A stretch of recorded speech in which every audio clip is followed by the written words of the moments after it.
Good evening.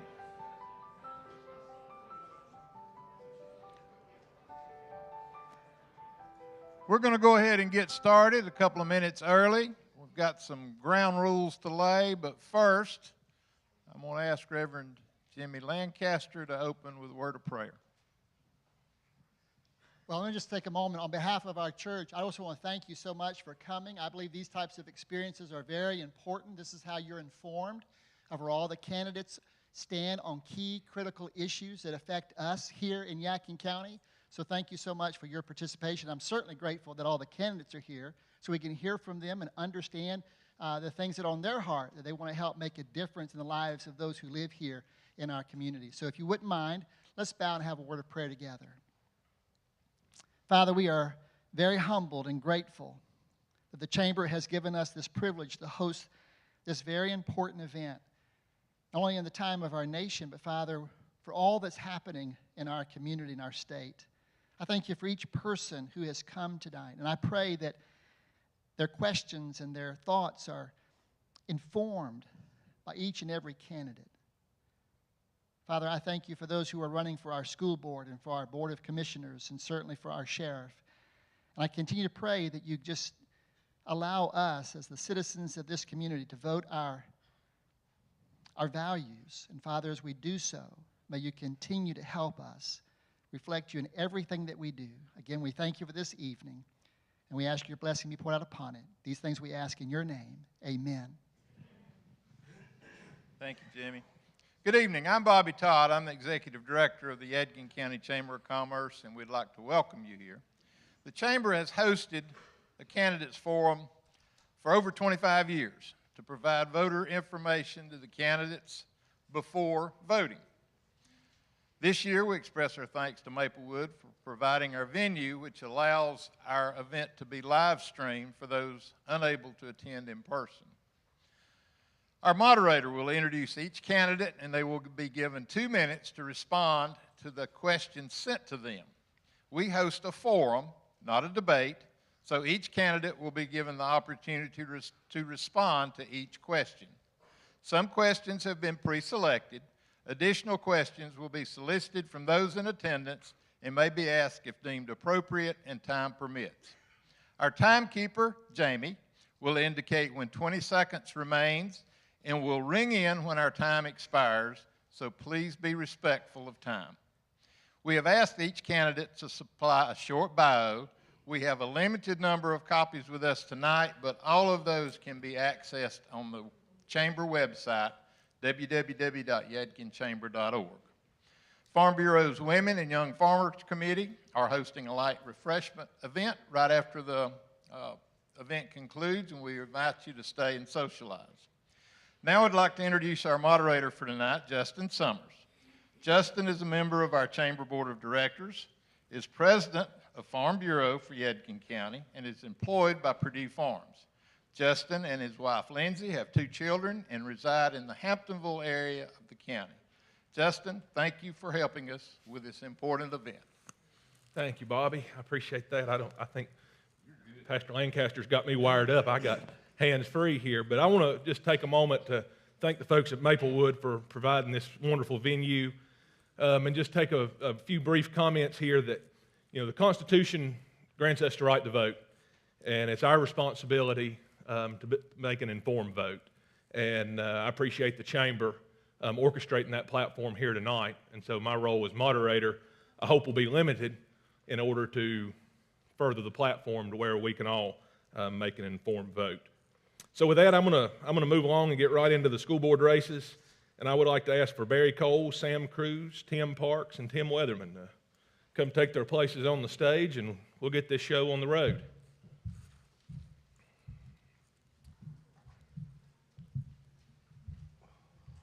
And just as they're taking their seats, I do want to remind you that if you would like to submit a question for the school board race, that there are cards. Bobby has the cards. And if you wanted to raise your hand or something to write a question on, they will be by to pick those up. And we already have some. Fantastic. So I guess the first question is the question that was sent to them previously, and you have 2 minutes to answer the question. We're going to just start on this side with Mr. Cole and work our way down to Mr. Weatherman with this first question. The first question is, if elected, what do you plan to accomplish as a school board member? The microphone, yeah. If you want to move that around in front of you or take it off of the stand. I'll start off by saying how much I appreciate the Chamber hosting this event and giving me a chance to meet you guys. Also, since we're limited to 2 minutes, in the past I've found that it was easy for me to talk for an hour, 2 hours a day, and it's much more difficult to only talk for 2 minutes. So please excuse me, I'm the new guy up here.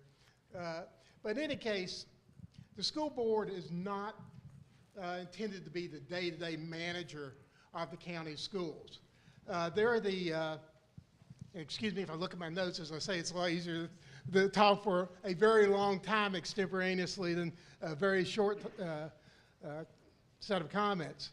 But the board is responsible to define the system's vision, the system's long-term plans, the system's priorities, and to set accountabilities for those members within the school system who report into the board as who serves as your representative to make sure that you're served in our schools.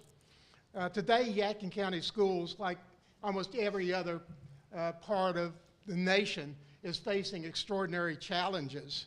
There's an accelerating number of internal and external pressures being put on institutions that have to be accommodated. And Yadkin County Schools are not immune from what each of you are in your lives are experiencing: pressures, social, economic, personal, financial issues. And children are also being subjected to these types of events, and your schools need to be responsive to you as you consider these types of things. The school system itself is challenged to respond to each of these pressures. All right. Thank you, Mr. Cole. Moving on to Mr. Cruz. If elected, what do you plan to accomplish as a school board member? Well, it's good to see everybody tonight. I'm happy for this opportunity to come out and be with you. It's certainly my honor and privilege to do that. 8 years ago, I considered running for the school board here in Yadkin County, and I was encouraged by some teachers, and I was also encouraged by some parents here in the county. But I had to consider it. I really appreciated their support. I appreciated their encouragement. Had to consider, though, if I would be a good school board member, if I could put out the duties in a way that Yadkin County would be pleased with, the students, the families of this county would be pleased with. So I had to consider a lot of things before I actually ran for the school board 8 years ago. And so I pondered those things and I prayed upon those things. And what eventually happened was I looked at my own household, and I had 3 children that the Lord had blessed me with. And with those 3 children, whenever I thought about those 3 children, of course, when you think about your children, you want what's best for them. And being here in the community, being basically a lifelong resident of Yadkin County, going to Yadkin County schools, I wanted to be able to do exactly that whenever I got on the school board, and that was look out for our children, look out for our parents, and certainly our teachers. How special it is to live in such a rural county that is what I describe as a hidden gem within our county. So I wanted to take the things that I taught my children at home, the values and the morals, and I wanted to be able to send them to school so they could learn how to read, to write, to do mathematics and everything else. And I wanted to combine those 2 things. I wanted them to master those things in school, and I wanted them to think critically for themselves and not be told what to think. I wanted to use my values and use our Yadkin County schools so that they would be a good member in society. And my time's almost up, but I'll say this. We've done a lot of things for these past 8 years, a lot of different things to try and set goals for the school system, also to set goals for our students. They've exceeded them in many ways, and we want to continue to push forward doing exactly that. Thank you, Mr. Cruz. Moving on to Mr. Parks. If elected, what do you plan to accomplish as a school board member? Well, first of all, let me say that to the two gentlemen on my right and to this very tall gentleman on my left, I appreciate their willingness to serve our county along with myself. I was elected 2 years ago. I had to take the place, unfortunately, of a very, very good man, Howard McKnight, and so that's why I'm running after a 2-year term. If I'm fortunate enough to be reelected, there are several things that I'd like to see our board accomplish. We now have character training through Mercy and Truth Ministries in 2 of our schools. Everyone I've spoke to thinks this has been great for our students. A few examples that are taught are the dangers of alcohol and drug abuse, bullying, and how to be kind to one another. With the climate being what it is today, I think it's vital that our students have access to this program. I would like to see this in every school at some point in time. I would like to see us continue to get the best of the best when it comes to teachers. I think we have an awesome group of people that work for Yadkin County Schools, and we need to make sure that they do not leave due to low pay.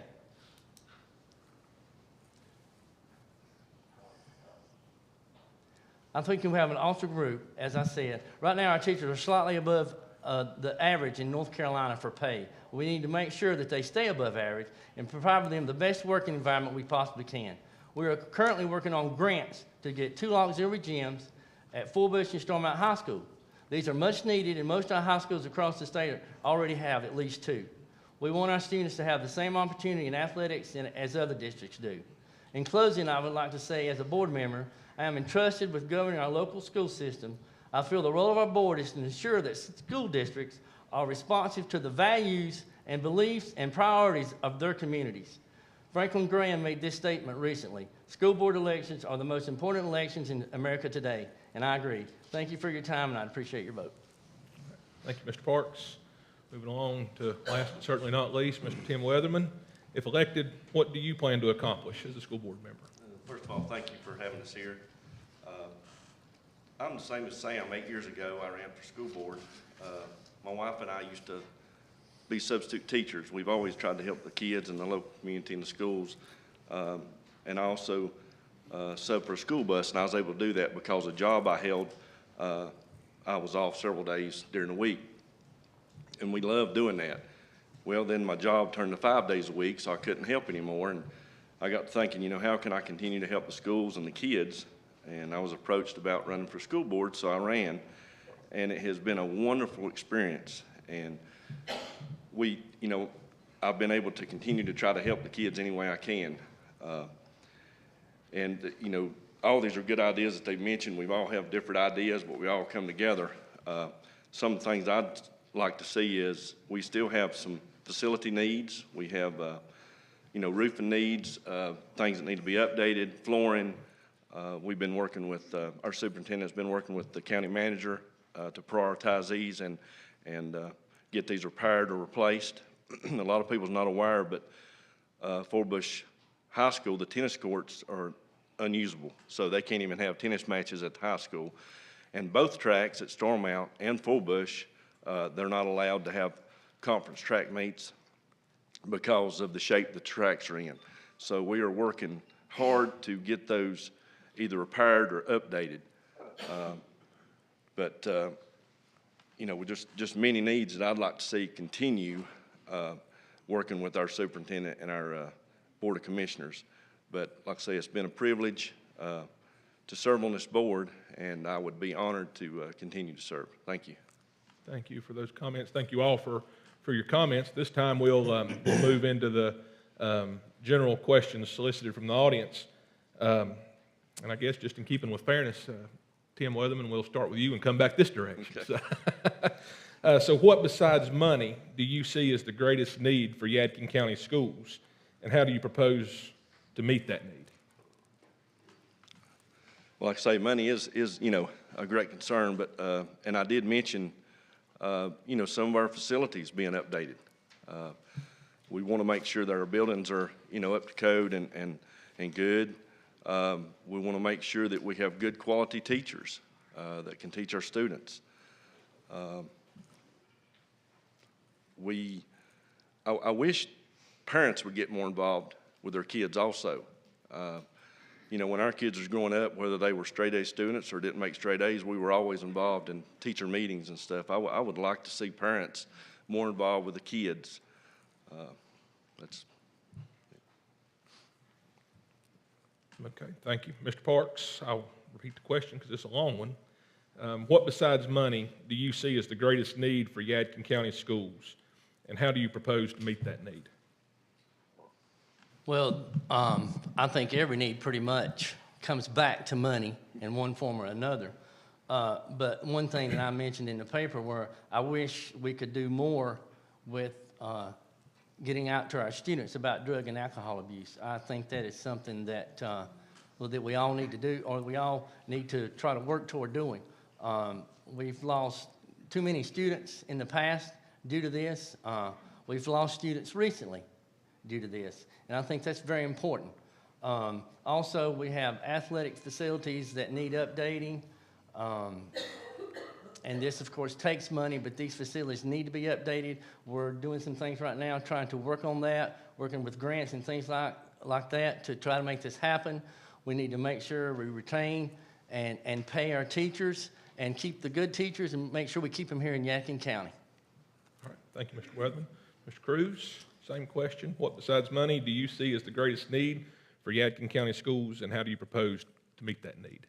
I think what we've been doing, honestly, for the past 8 years is trying to, whenever these students come into Yadkin County schools, we want them to be able to master the fundamentals.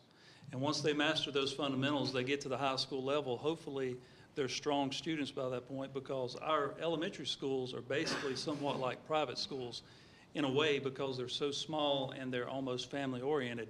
So when they get to the high school, we want to be able to offer them the classes that will take them further into their college careers and beyond.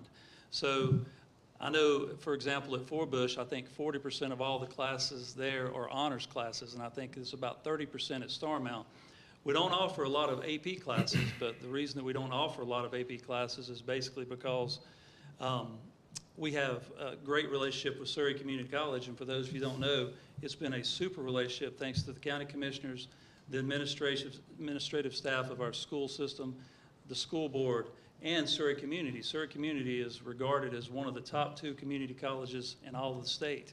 So instead of having AP classes, we have classes where kids can actually take college courses while they're in school, and it transfers to Surrey Community. So we just want to prepare our kids. Once they've mastered the basic fundamentals, whether that be they go to a 4-year school, whether they go to a 2-year school, whether they go straight into the workforce or maybe the military, we want them to be prepared. So we want to continue to do that, and under Dr. Martin's leadership in the administrative staff, we have really pushed forward, and we've been meeting goals and exceeding goals for the most part for the last 8 years. Thank you, Mr. Cruz. Mr. Cole, what besides money do you see as the greatest need for Yadkin County schools, and how do you propose to meet that need? Everything said by the current board members is absolutely correct. There's no disagreement there. But another thing is we face a very challenging time today in our schools. Change is accelerating, social change, financial constraints in ways that perhaps no one in this room has ever seen before. And I think the board needs to start looking forward perhaps a bit more than they have in the past. How do we address these changes? How do we make sure we stay on track and we don't get wrapped up in some of the same social issues that are affecting larger school systems? And then on the financial side, small things like gas for buses, food for cafeterias, all those things are, the price is increasing at an exponential rate. How do we get a hold of that? So I think we need to do a deep dive into where we are today and where we need to go in the future, and look at the cost of doing nothing. There is a cost to doing nothing. Where do we go in the future to make sure that day after day, for every student in the county, we are providing a quality education and preparing them for the future they'll face? All right. Thank you, Mr. Cole. Next question, I think, is a appropriate question. It's a good question. And I'm going to shuffle around a little bit and start with Mr. Cruz on this one. Question is from the audience. It says, what will it take to retain and recruit more teachers and other school employees? Well, I think Yadkin County it's a magnet for people to want to come and live here, especially in today's world. It's been sort of mentioned, we live in a much more dangerous world than what many of us grew up in. Many of us grew up here in Yadkin County, and we know that it's a special place, as I've said before, but it's a dangerous place in this world, and we also see that our teachers, a lot of the teachers actually recruit other people from other counties to come here, and the reason that they do that is because Yadkin County is special. It's rural. It's something that we on the school board like to say. We like to say that we're the best rural school district in the state, and I believe that we are. And so that in itself attracts people to come here because they too, teachers are parents as well, and they want to be able to raise their children in a safe environment. But beyond that, I believe that we can be the best school district in the entire state, period, rural or not. So the thing that we can do is continue to offer what we have here in this county, which is being a special place. Any opportunity that we have that we can give teachers more money than they actually have, that's certainly strong as well. But I'll say this, it also starts with strong administration. So that's something that we've done over the past few years. We have tried to put people in the positions in the county, in the different schools, to be strong administrators that will support their teachers that are at their specific schools. Thank you. I'm going to continue to shuffle here a little bit, so I'm going to skip to Mr. Weatherman on the same question. What will it take to retain and recruit more teachers and other school employees? Let me read you a little stat I looked up. In the United States, 8% of teachers leave the profession annually, and more than 50% quit teaching before reaching retirement. Teachers exiting the profession cite a lack of administrative support as one of the top reasons they leave. So we as a school board need to make sure that not only is our superintendent supportive of our teachers, but our principals and assistant principals. We need to make sure that we have collaboration between the principals, mentors, and support our teachers. And when teachers do exit, let's interview and ask them, what could we do better? What would it take for you to stay? Everybody wants more pay, but pay don't always make you happy. So we need to make sure the teachers are supported, they're happy, we meet their needs, and if need be, we put mentors with them. All right, thank you. Mr. Cole, what will it take to retain and recruit more teachers and other school employees? Well, one of the things, being the spouse of a 30-year teacher, including time at Forbush Middle, we need to value the teachers in all ways, to recognize achievement. We do a good job. We've got some great teachers, and we've got great parents in this county. My wife originally came from Charlotte and Mecklenburg school system and loved being here in Yadkinville, teaching in the county. We have lots of opportunities. One of them is better feedback, perhaps, from administration to the teachers. Everyone here has been in a job where their administrator or their manager at some point in time just surprised them. We need fewer surprises, not only in our own lives, but the teachers' lives, to retain them. In many companies, the measure of organizations, the measure of how successful you are as an organization is how well you retain staff and how few people leave. And a lot of that is communication. Again, you don't want to catch people by surprise. They miss something that you expect them to do. You have an observation in the classroom with the teacher and nothing is said. We need to make sure that does not happen so that the teachers are thrilled to be here. This is a great system. This is a great place to live and a great place to raise your children.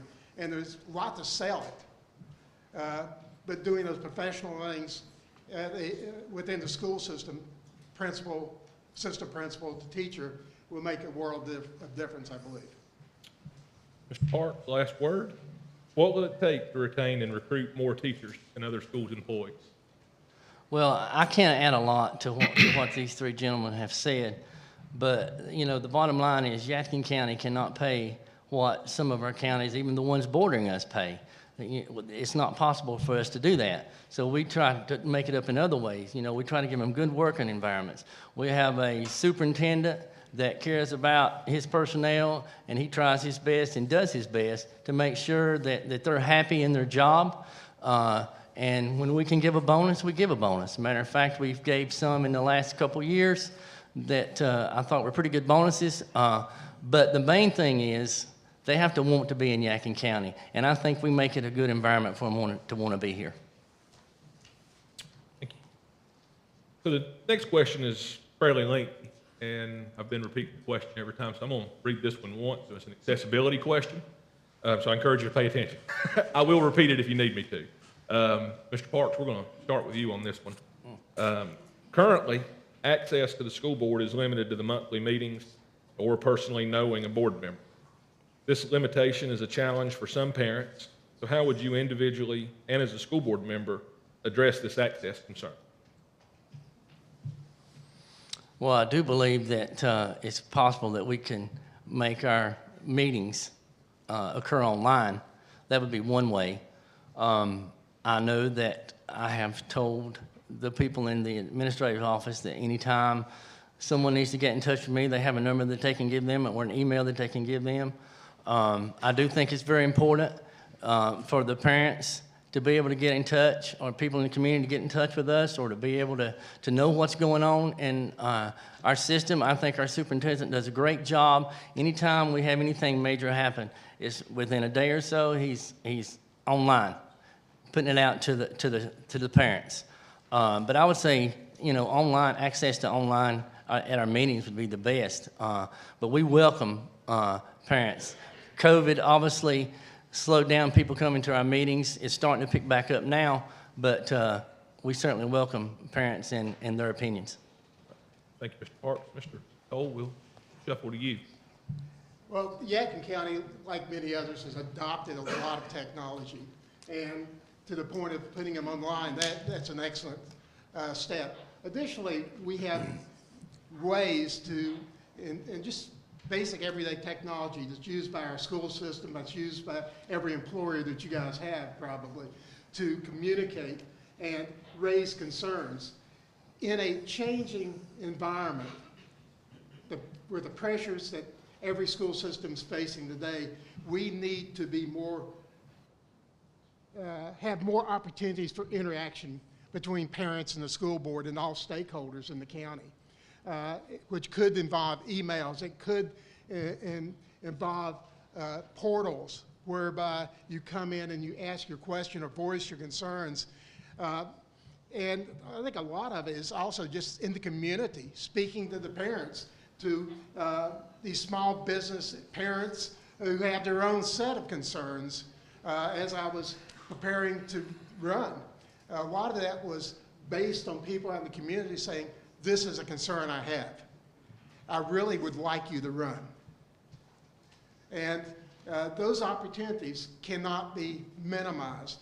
We have to expand them today to make sure that we're recognizing the challenges that our parents, the families, and the children within the school system are facing almost on a daily basis. The concerns that have been voiced, the real concerns, but we have to be able to capture those and recognize them and respond to them. Thank you, Mr. Cole. Mr. Weatherman? I do echo what Mr. Parks and Mr. Cole said. Our email addresses are listed on the county site. You can always reach out to the county office. There's been numerous times that our Secretary Tammy has forwarded emails to us, and we've made phone calls. I am on Facebook. I do read Facebook. Not that that's a good thing all the time, but I am aware of a lot of things that people comment on, and we do take stuff serious, and we will go back to the board and mention things that, we have seen on Facebook. But we are available. If you need to reach out to us and can't find us, please reach out to the central office, and they'll be able to get a hold of us. Thank you. Thank you, Mr. Weatherman. Bruce? Yeah, we are an open book. Our meetings are open for the public. You're welcome to come. There's been sometimes we've had standing room only, sometimes no one's been there. Our emails are listed on the county website. Dr. Martin does a great job, so does his secretary Tammy, as Tim said. Anytime there's an issue, we'll get forwarded that email. I get calls, I get emails from people. I always follow up on that. I'm in the community a lot, know people from both ends of the community. As many of you know, I've coached a lot of sports in this county, both ends, and I'm always open to anybody that wants to come up and speak to me. I'm a parent, and I'm a citizen, and so that's one thing about Yadkin County. It's very rural, and everyone sort of knows everyone else. So my number's listed. We're an open book. We're here for the community. We want success for everyone. So that's just various ways that you can get in touch with us. Thank you, Mr. Cruz. Next question, and being that y'all did so well without me repeating the question every time, I'm gonna keep doing that as we go through the rest of this in the interest of time. And you know, these people out here probably have them memorized better than I do. But anyway, this is kind of one that's near and dear to my heart. But with limited resources, how do you anticipate promoting CTE and STEM in the high schools? And I'll tell you what I'll do. Whoever wants to speak on that first, I'll let you go for it. I will pick somebody. I will pick somebody.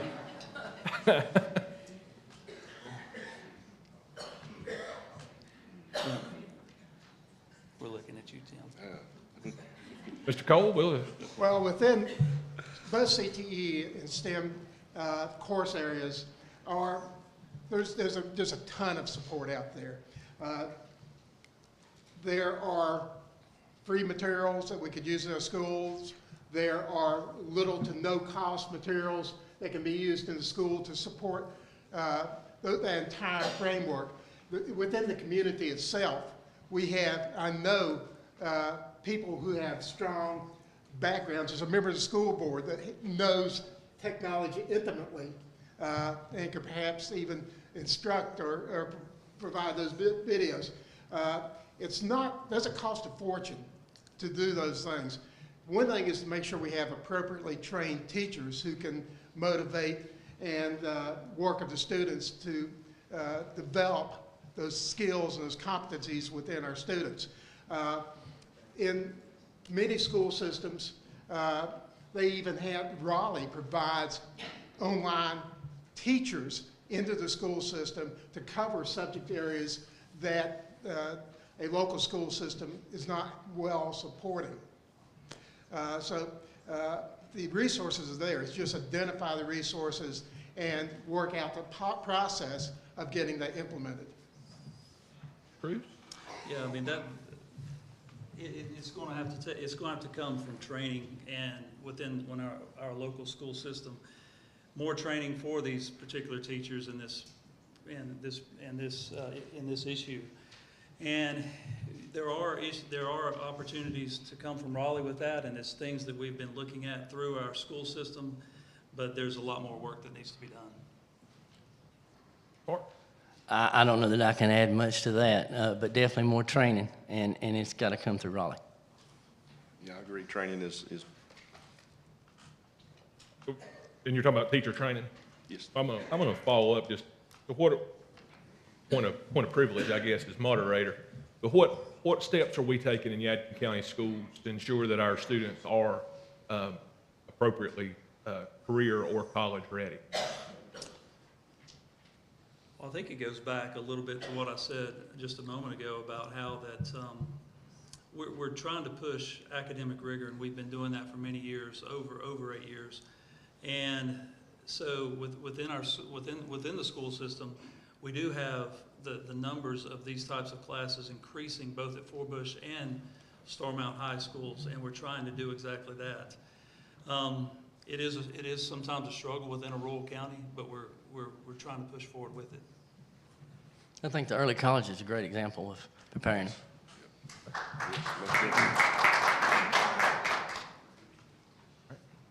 Do you have anything to elaborate on that? Not, we'll move along. Our early colleges had a 100% graduation rate since it's been formed, too. A lot of people might not know that. Wow. Cole? Not knowing what's happening behind the scenes in the school board, I'm just really not prepared to answer that. All right. Next question is, I'm sure it's on a lot of parents' minds in the culture that we live in today. And myself having 2 kids in the school system definitely is a question that weighs on my mind. The question is very simple, is how can we make our schools safe? And we'll start with Mr. Parks on that. Well, I think just recently we have purchased some new electronic locks for all our schools, which obviously is a safety, to help with safety. I know that some of our schools have SROs. I think the ultimate goal for safety, and this once again is a money thing, but the ultimate goal for safety is having an officer at each school. And, you know, that may not be feasible at this time, but I think that would be the ultimate goal as far as safety is concerned. I do think, you know, if we, once again, get back to teaching some of our students some of the importance of drugs and alcohol, years down the road that pays off, I think we have a safer place in general. Bruce? We did. We've just recently decided that we received the funds to upgrade all elementary schools on our access control systems, which is what Mr. Parks was referring to. That's basically the only people that can enter into any of the elementary schools or the high schools at this time during the school day is with a key fob or a card. Basically, it's the access control systems at the elementary schools will be the most technologically advanced this coming fall. We also have a couple of things when it comes to cyber issues. We have something that's called Go Guardian, and that is basically how our school officials can see any time that a child or a student may be trying to access something that's inappropriate. So that gives us that opportunity, and that keeps our children safe in that sense. We also have something that says, see something, say something. And that is how you can reach out to the school officials via text, email, or just a phone call, and do that anonymously if you'd like. If there's ever any issues where there could be trouble or danger in any sense, whether it be online, any type of thing. So we have those in place. Also, what Mr. Parks said, about the second or third year that I was on the school board, I was pushing pretty hard to try to get an officer at every school. We do have them at the middle and high schools, but the funds weren't there. But that's something that both Mr. Parks and I would very much like to see, if the funds can be there, to have an officer at every school. Bruce, Mr. Cole? Everything they've said is true. I have in some of the organizations I've been with in the past, security, both physical and cyber, reported into me, and I have a real passion for security and safety. The physical security is critically important. The things that are being done now, those are critically important, but you can't overlook cyber security as it relates to our children. Access to places you don't want them to be, or exposure in ways that you don't want to happen. With the school equipment that the children are using today, rather than textbooks, we need to continually evolve the way we're addressing the security and appropriate uses of that school technology by students to protect them, to keep them safe, and to monitor perhaps those things they're doing while in the school itself. It's an entire framework approach that we can't say we're going to do this and we're going to do this and we're going to ignore this, because each thing you ignore presents an opportunity for a bad guy to injure our children or damage the school. Weatherman? Yeah, safety is our number one concern. And in the last couple of years, we put several safety measures in, as Sam said. Now, some of them we can't mention because, you know, since there's safety, we don't want everybody to know everything that's going on. But my son was SRO officer in Forbush Middle School for several years, and he went to training. And I believe working with the Sheriff's Department, with the SROs, and I do agree with Sam. I wish we had them at every school, the elementary schools, you know, especially. But I know when my son was SRO, he would randomly go to different elementary schools. You know, he wouldn't report which one he's going to, but the training, the tip line is real good. If students recognize or see something, there's an anonymous tip line. They can call in, and, hopefully it's a false alarm, but we would rather know and have the sheriff's department know and check it out, than not. But we're continually working on safety measures. We'll never stop doing that.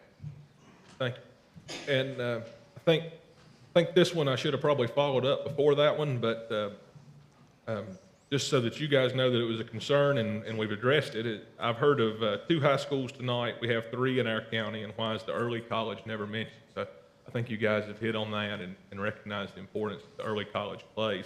And in the interest of time, I'm going to take the last few cards here, and they all deal with a lot of the social issues and stuff like that that's going on within the school systems right now. And I'm going to try my best to kind of lump it together as far as the CRT, protecting women in athletics, and just give you a moment to Common Core, some Common Core questions, and just give you a moment to discuss, if you'd like to do it in that format, those issues and how they're being played out in Yadkin County schools.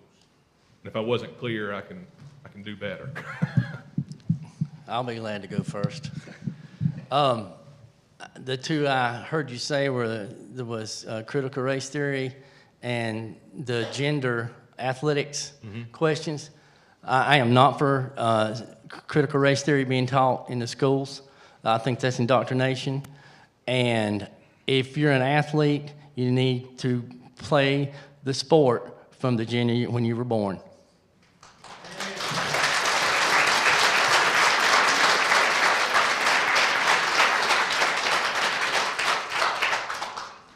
Yeah, I agree wholeheartedly with Mr. Parks.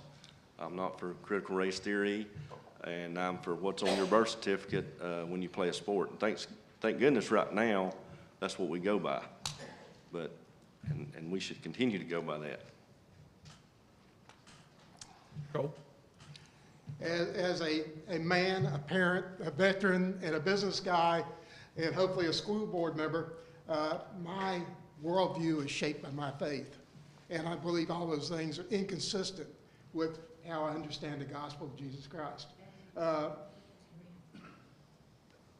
Those things just, to me, defy science. They defy history. I can't understand the rationale that says that is a reasonable thing, an appropriate thing to teach young children. I just can't reconcile that in any part of my being. And if elected to the board, every vote I had that touched those things would be in opposition to Yadkin County Schools being supportive of them. Well, starting with critical race theory, that's something that we as a school board are unified on. All of us, every single person that's on the board now is totally against it. We actually look at the curriculum that's handed out every year to our students. We get it months in advance, and we verify that there's nothing that Raleigh is trying to sneak into Yadkin County's curriculum. And it can be a battle, because Raleigh wants Yadkin County to be like Raleigh, and Washington, D.C. wants Raleigh to be like Washington, D.C., and we want to be like Yadkin County. So we are all unified. We are totally against that. And this year, as a matter of fact, we've already, for this school year, we saw it back in May of last year, what the curriculum was, and we made sure that it wasn't involved, that it wasn't a part of this year's curriculum for the kids for the 2022 school year. As far as you know, the question about gender, I agree with everything that everyone said up here. You know, what's happening in today's culture, in today's world, is people are trying to use words and change the meaning of the words. And it's a frustrating thing, and it's a scary thing, but I can assure you that our board will not allow girls to compete in boys' sports, although that might be it. We have let a girl wrestle one time. Let me take that back. We won't let boys compete in girls' sports. It does defy logic. It defies science. You know, they want to use the word gender when the word should be that's being used as sex. Male, female, per your birth certificate, and that's where we stand. Thank you. All righty. So, Bobby, give me the wrap it up here. Do we have time for a brief closing comment from each one? Very, very brief. Very, very brief. Going for less than a minute, closing comments and voluntary order. I'd just like to say thank you for having us again. And it's been an honor to serve on the school board. It'd be a privilege to continue to serve. And thank each one of these gentlemen up here. Barry, I'd not met Mr. Cole before until tonight, but appreciate you coming tonight and being part of this. And good luck with everything. Well, I'd just like to say that once again, thanks for the chamber for putting this on, for you folks showing up and caring enough to listen to us boring people up here. But, you know, I have 35 years of law enforcement experience. I have 2 years on the Board of Education. I've coached basketball for 11 years. In other words, service. I love being a part of this community, and I love being able to give my time and to try to make this a better place. Thank you. I appreciate everybody being here as well. I'm a part of this community. I'm a parent. I'm also someone that's lived here since 1976. I went to school here in this county, graduated Fort Bush High School. All three of my children have. I work in this county. This county means everything to me. I'm at such great peace knowing that I live in Yadkin County and that we are oftentimes like-minded people pushing for the same things. And while on the school board, if you give me another 4 years, we will continue to put Yadkin County values at the top of the list. Well, I appreciate your consideration of me as a candidate. I am happy to be here tonight. I'm happy to be in Yadkin County. I've lived in large cities. I've lived in small cities.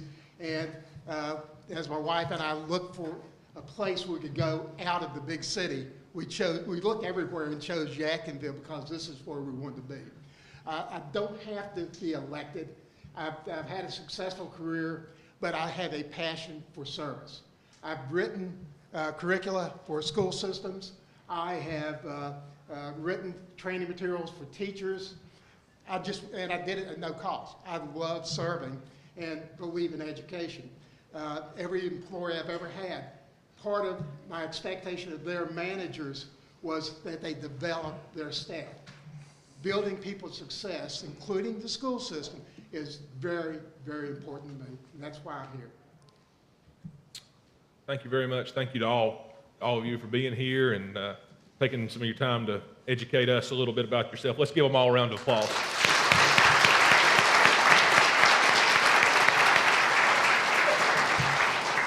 We'll have about a 2-minute break where we're setting up for the next group. Thank you for your attention, so don't go far.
figuring this. There it goes. It takes it a minute. If I could go ahead and get the county commissioners to come forward, take your spot on the stage, we'll go ahead and get started.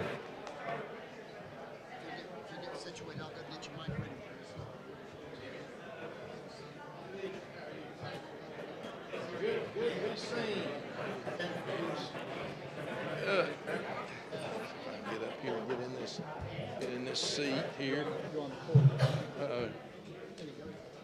Get off. Well, I'm trying to get my seat situated here. I'm in the high chair here, looks like.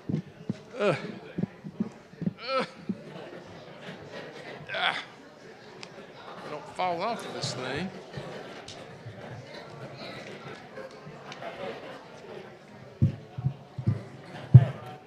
Oh!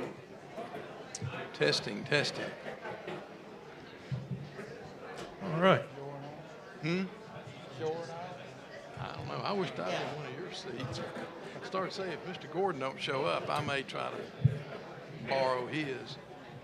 I'm probably going to fall out of this thing.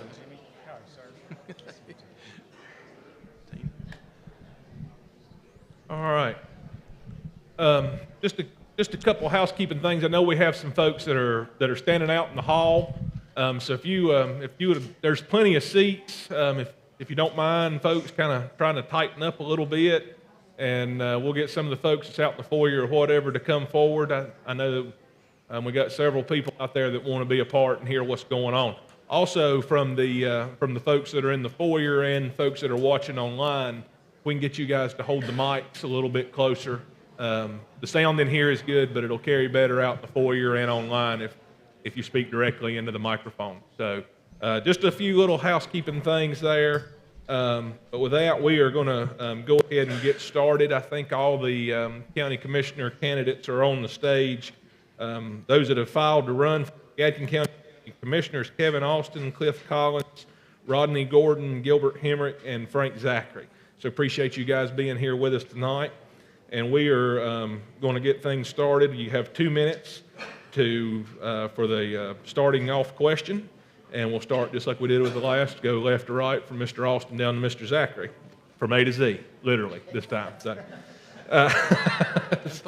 so why are you, do what? Do what?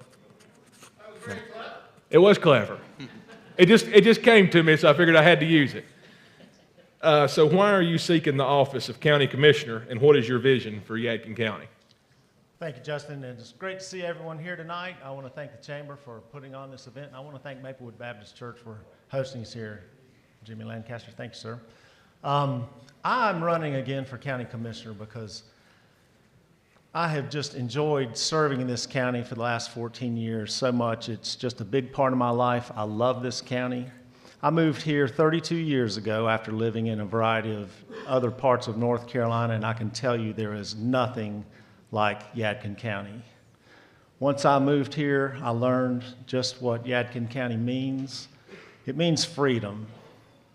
And I want to continue to support freedom for our people to live the way they want to live, to work the way they want to work, to enjoy the things we have here in this county, the lifestyle, the freedom, the faith, all of the things that make our county so great. My vision for the county really is centered around the families in Yadkin County. I want all of our families to have everything that they want and need to live life as they see fit. I think that one of the most important things, of course, we have the school board candidates up here. They are very focused on our children, as am I. I just think that we have to do as much as we can for our kids to give them the opportunities that they want and deserve in our county. I think that we need our kids with us. One of the problems that faces rural counties is the loss of their youth, brain drain they call it, and that leaves the rest of our society here to fend for ourselves. So anything we can do to encourage our kids to grow up and live here and make their home here is beneficial to our county, and that is my vision. Thank you, Mr. Austin. Mr. Collins, the same question. Why are you seeking the office of County Commissioner, and what is your vision for Yadkin County? Thank I too want to thank the Chamber for putting this on, Maplewood Baptist Church for hosting. Thank you all for being here, for being concerned about your county. We're a small county, but we're the greatest county in my book. I'm not a politician. I'm not going to speak eloquently tonight, but I'm a concerned citizen. Grown up in this county, 34 years old, I went to West Jackson Elementary, Starmount High School, later went on to App State, but never left the county. I love this county. It means a lot to me.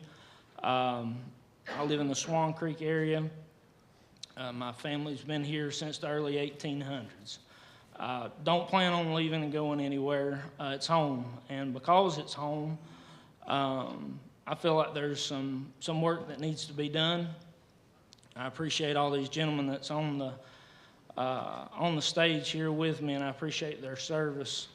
But I feel like there's some steps that can be made to make our county better, and I feel like there's some gaps that need to be filled. I feel like across the board there's things that can be done where I live in Hamptonville, which is what I know best. I feel like our areas went back in time in my lifetime. I mean, we have less places to eat now than we did when I was a kid.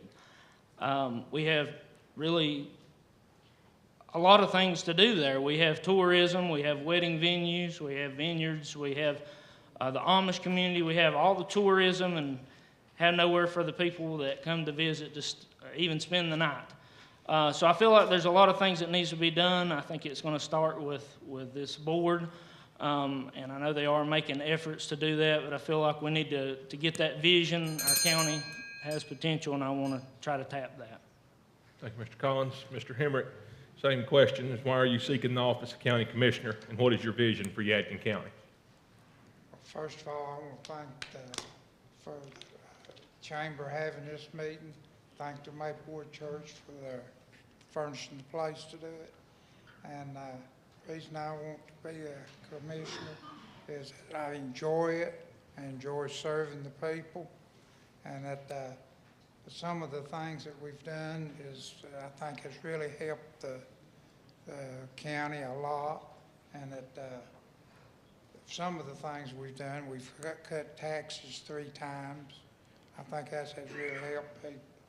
And my vision is to keep doing what we've been doing and to keep everything going and maybe help it get some more business in. And that's my vision for the county. Thank you, Mr. Hemric. Mr. Zachary, last word on the opening question is why are you seeking the office of county commissioner, and what is your vision for Yadkin County? Well, thank you, Justin. And I'd like to echo what these gentlemen have said about the chamber. Appreciate this event. And I appreciate the folks at Maplewood Baptist Church for hosting it. They have a very, very nice facility here. And I guess my vision for, my reason for running for county commissioner, same reason it was in 1980 when I first ran. I wanted to see Yadkin County grow. And I think we've accomplished some things. We've got more to do. It's tough when you're behind to catch up, particularly in this world. And so, Yadkin County was not allowed to grow in many had the opportunities that it had over the years. And so we're trying to catch up, and it's a uphill climb, but I feel like we've made some progress. And and I'm like these gentlemen. I have been privileged to serve. This will be my 6th term I'm seeking, and I mean, it's just and I thought about when I was growing up here, I had 2 best friends. One lives in Connecticut, one lives in California. I had no other desire other than to come back here and live. I love this place from the time I was a little boy, and so I mean, those guys couldn't wait to get out of here. You know what I mean? And they don't come back very often, but I've always really, Yadkin County's been my home, and I've been very proud to call it my home. And I just want to see it grow, and Again, that's my vision going forward, is to be a fiscal, conservative commissioner, spending the taxpayers' money as prudently as we can, but also to make it grow. All right. Thank you, Mr. Zachary. So I'm going to test your guys' memories a little sooner than I did the school board candidates. So I'm going to read the question the first time. Mr. Zachary, you're going to have the first stab at it. Okay. And then we'll just work our way back down this way. And so it says, what do you consider to be the biggest problem that the commissioners need to tackle? Well, there's plenty of them. Well, I'd say for the whole county government, it's finding people to work and meeting the salary demands of people who are willing to come to Yadkin County and work. I don't want to throw off on our present administration in Washington, but the advent of the inflation that we're encountering is really making it difficult on local governments and municipalities to find people to work and they're to meet their salary demands, and it's stretching our budget pretty severely. But that, I mean, when you look at all the departments that we have openings in some very, very important positions, and it's, we advertise and advertise, and you just can't get people to apply. And when they do, they want exorbitant salaries, and well, that's, you got to have people. Our government, our county government, our employees are excellent employees, and they make all of us guys look good. But there are openings that we need to fill, and that's, to me, I think that's one of the most pressing problems we've got. All right. Thank you, Mr. Zachary. Mr. Hemric, same question. Well, Mr. Zachary answered a lot of the problems that we have, but our main problem is getting people to work, and then the salaries that they want is hard for a small county to absorb. And we just got to educate them and try to keep the young people here, which I think that we're trying to do that, especially with some of the courses that we're trying to get in Surrey Community College, and the guarantee program that we got for the students. And I think if we educate them and show them there's a place here, that will get some of the young people back here to work for us. Thank you. Mr. Collins, same question. I would agree with him. That is a big problem. I'm going to go a little bit different though, and I know that the problem they mentioned is going to be a problem with what I mentioned earlier, but I feel like we need to be trying, and I'm not saying that these gentlemen haven't tried, but I feel like we need to be taking every step possible to draw people into our county to want to do business here. Like I mentioned earlier, Hamptonville, that's where I'm most familiar with. Not I love this entire county, but that's home for me. I heard that some 140,000 cars travel up 77 through Hamptonville every day, not to mention the traffic on 421. There's plenty of commercial property to be developed, but we need the infrastructure. We need all the water. We need the sewer. We need things to make it happen. She's not paying me for this, but I love Debbie's Snack Bar. But who doesn't? Me too. Some of y'all like it too. It's good stuff. But it'd be nice to have a place in Hamptonville to go eat after church on Sunday, just a sit-down place. And I feel like if we have these decent places for people to go, I don't think that some of these jobs that some of our young people could feel that might be elsewhere going to other counties. I'd like to take advantage of this money that's the people that's coming in on the weekends and spending money elsewhere. I'd like to to further take in more money, you know, capitalize on that. I think we have the resources. I think we just need to put it in place. So that's what I would consider the biggest problem. Thank you, Mr. Collins. Mr. Austin? Well, from a very broad standpoint, I would say that probably our biggest problem facing us here in Yadkin County is workforce participation. I know you've all seen the now hiring signs and the hiring bonus signs and all that in all of our employers, all of the restaurants, every service business, whether it be HVAC or a bank or an insurance company, restaurants, the manufacturing companies here in our county. They are all looking for workforce. We had a severe problem in our county with loss of workforce. We had gone from about 60% workforce participation rate in the county. In 2010, it dropped. From then, it dropped down to 53% in 2017. Along the way, we became aware of some of these problems, and really a lot of it has to do with education and training.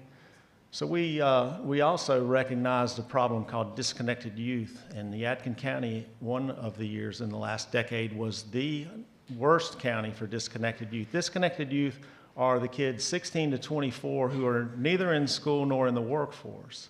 That is a tremendous resource in our county that was going untapped. So we put a number of programs in place. First of all, we built a new building at the community college for the early college and for additional classes at the community college. We also put in the Yadkin Guarantee to allow residents of Yadkin County to attend tuition free. It's the last dollar in, and it helps pay the tuition for a number of courses in the county. And as a result of these programs we put in place, we did see a very significant improvement in our workforce participation rate, up to 57.6 in 2020. Then COVID set in. We may have a whole new battle to fight over the next few years, but I'm in for the fight. Thank you all for the answer to that question. Next question, audience question. It says, and we've touched on employees as one of the biggest issues that the county faces. We'll start with Mr. Collins on this question. Staff turnover of county employees is an issue across North Carolina. What are two things that you could do as a county commissioner to retain good employees to serve all county citizens? Well, that's a pretty good question. When I got out of school in 2009, I came back to Yadkin County thinking that I could get a job here, and had basically nothing but doors shut in my face. At that time, the economy was very slow. We were going through a recession, and one thing that I would like to do, I've talked to a few staff members at different departments across the county, and I don't have the solution to get people to work. I think that starts when you're young. I've been blessed to grow up in a home with two hardworking parents, and they instilled hard work in my life. I not only have a full-time job, I also run a lawn care service on the side, and I also have a little small farm. So that's all I know to work, and my wife can vouch for that. She rarely sees me. But I think we need to put our citizens first. One thing that I ran into is experience. You don't have experience, Cliff, you don't have experience. Well, every job I've ever had, you get your experience training on the job. I feel like if you live in this county, regardless of your experience level, that should count as experience. I've heard of multiple people being hired from outside of this county. They get trained, they go elsewhere and get a job for more money. We need to try to keep all the work in the county that we can. Put Yadkin citizens first. If you hire the people that work here, they buy their gas here, they buy their groceries here. Everything stays here in the county, and I feel like we just need to try to put the citizens first. Thank you, Mr. Collins. Mr. Zachary? Okay, yeah. It was a long question. Do you want me to repeat it? Yes, you will, please. So staff turnover of county employees is an issue across North Carolina. What are two things you could do as a county commissioner to retain good employees to serve all county citizens? Well, I think pay them. I think would be the biggest thing. I mean, ever since I've been a county commissioner, we have trained a lot of law enforcement officers, EMTs, and folks like that to work in Forsyth County and, Iredell and Davie and wherever. It just, we're a training ground, and we have tried to increase salaries and benefits for our employees, to let them know we want them to stay, and it works in some situations, in some situations it doesn't. And you have turnover for lots of reasons. We've lost folks because they got married and they moved away, or there's all kinds of reasons why people leave. But the big ones are money, pay and benefits, and we are. We're trying to study that. We're in job pays plans with going through the COG, and we're just seems like we go through one department at a time, and then we're going to try to do a comprehensive pay plan study this fall to try to see where we stand with some of our peer counties. I agree with Mr. Collins. I love to hire people who live here. Hopefully they will stay here, and they usually make good employees. So, but that's it's just a problem everywhere. Thank you, Mr. Zachary. Mr. Austin. Well, you asked for two things. I would say first, it is pay. We have to do everything we can to be competitive with our neighbors and the other industries in all the employers in our county, to provide, pay that is sufficient and respectful for the employees that we have. And it's difficult, but we've done a lot over the last, every year I've been here, as Frank mentioned, we have done comprehensive pay studies for one department at a time. Unfortunately, recently with the way the world's changed, and with all the retirements and the workforce participation problem I talked about, we're going to get very aggressive with that in this upcoming budget year. A lot of counties are having to give significant raises in the 3, 4, 5% range in order to keep the people within their ranks rather than seeking outside employment, or maybe in another county.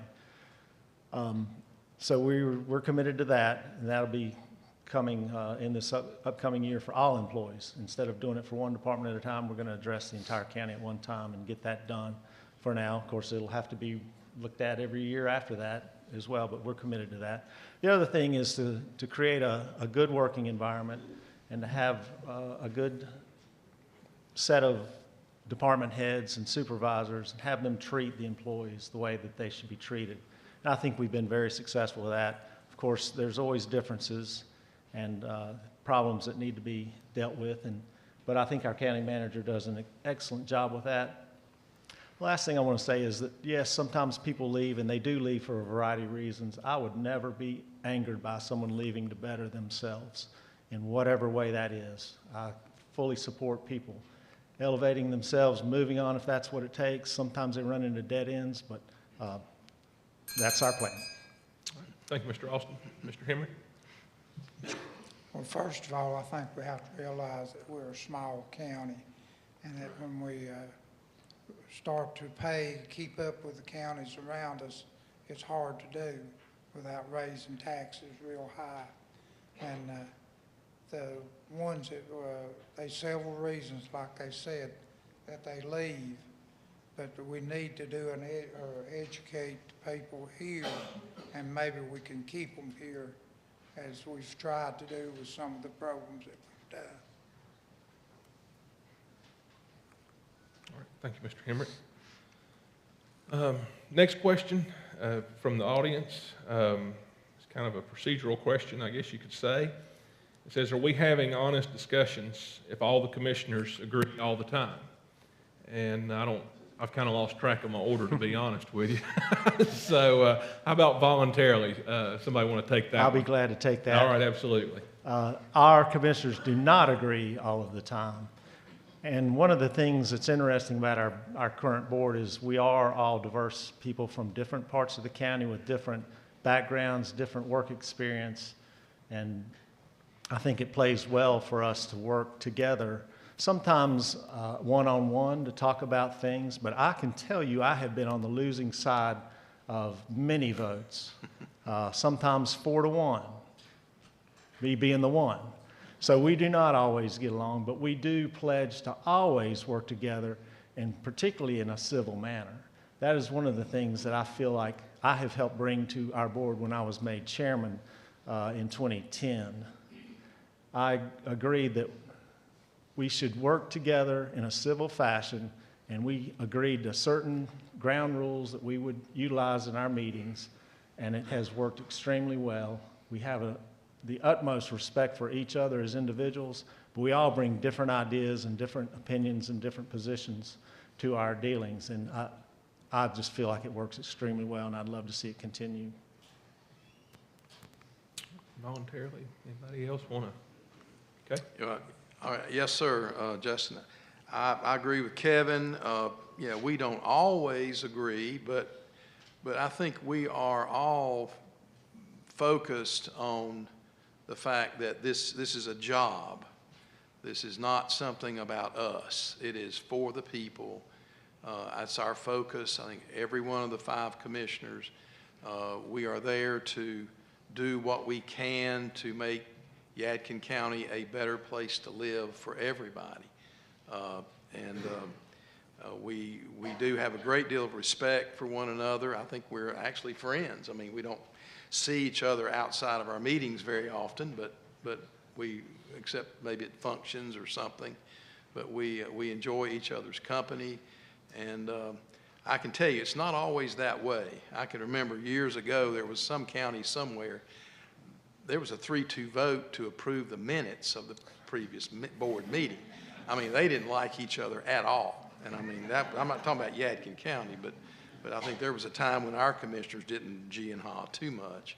But I will say this, I think we work together, and again, we're all focused on the goal, which is to lead this county forward in a conservative manner. Thank you, Mr. Zachary. Yep. Mr. Hemric? I just want to say that that's one reason I guess I really enjoyed being a commissioner. I never dreamed that 5 people from 5 different occupations or fields of life could get along and work together for the good of the people like these 5 people have. Thank you, Mr. Hemric. Mr. Collins? Well, I guess I'm a little out of the loop. Not on the board, but you know, a lot of people have asked me, what will you promise if you're elected, Cliff? And one of the things that I do promise is to have some 4-1 votes. I feel like everything needs to be thought through. We need to have, you know, thought put through every single decision, big and small. Another thing that I've heard from citizens that I've been talking with is transparency. Be transparent with the citizens. I mean, I want to always have an open door policy. If you have an issue or concern, I want citizens to come to me and say, hey, Cliff, you know, I got this going on. What can you do about it? You know, all we can do is bring it up. We can try to do something about it. But I feel like, especially in my area, I don't want to poke the elephant in the room, but transparency's been a big thing, and it's a concern of a lot of people. And I feel like, you know, I'm one of you. I'm just a taxpayer in this county, and I want to be transparent as I can possibly be to everyone, because we all have to live here together. So. Thank you, sir. Next question. I've got several over here. I'm having a hard time trying to make a decision here in the interest of time, but available affordable land for industrial development is hard to come by. Would you support the taking of land for industry by eminent domain? We'll start with Mr. Hemric on that question. No. Okay? Have to be a real necessity. All right. Mr. Zachary? I would not be in favor of that. You know, again, unless it's just old saying, it's an offer you can't refuse. I mean, but it would absolutely be a last resort. I mean, I've been a commissioner for 20 years, and that's never really been discussed. So, I mean, you know, I think that's a little far-fetched. The county's never done that, I don't think, in its history, and I'm not sure we're prepared to do that, you know, so. Mr. Austin? Well, I'm a big proponent of free and fair markets, and my answer is no, absolutely not. I would not support taking anyone's land for private industry or anything like that. That is, the free market needs to work. A willing seller and a willing buyer is what's necessary for a exchange of property, and that's the way it should be, and that's what I firmly believe in. Mr. Collins? My answer is also going to be no.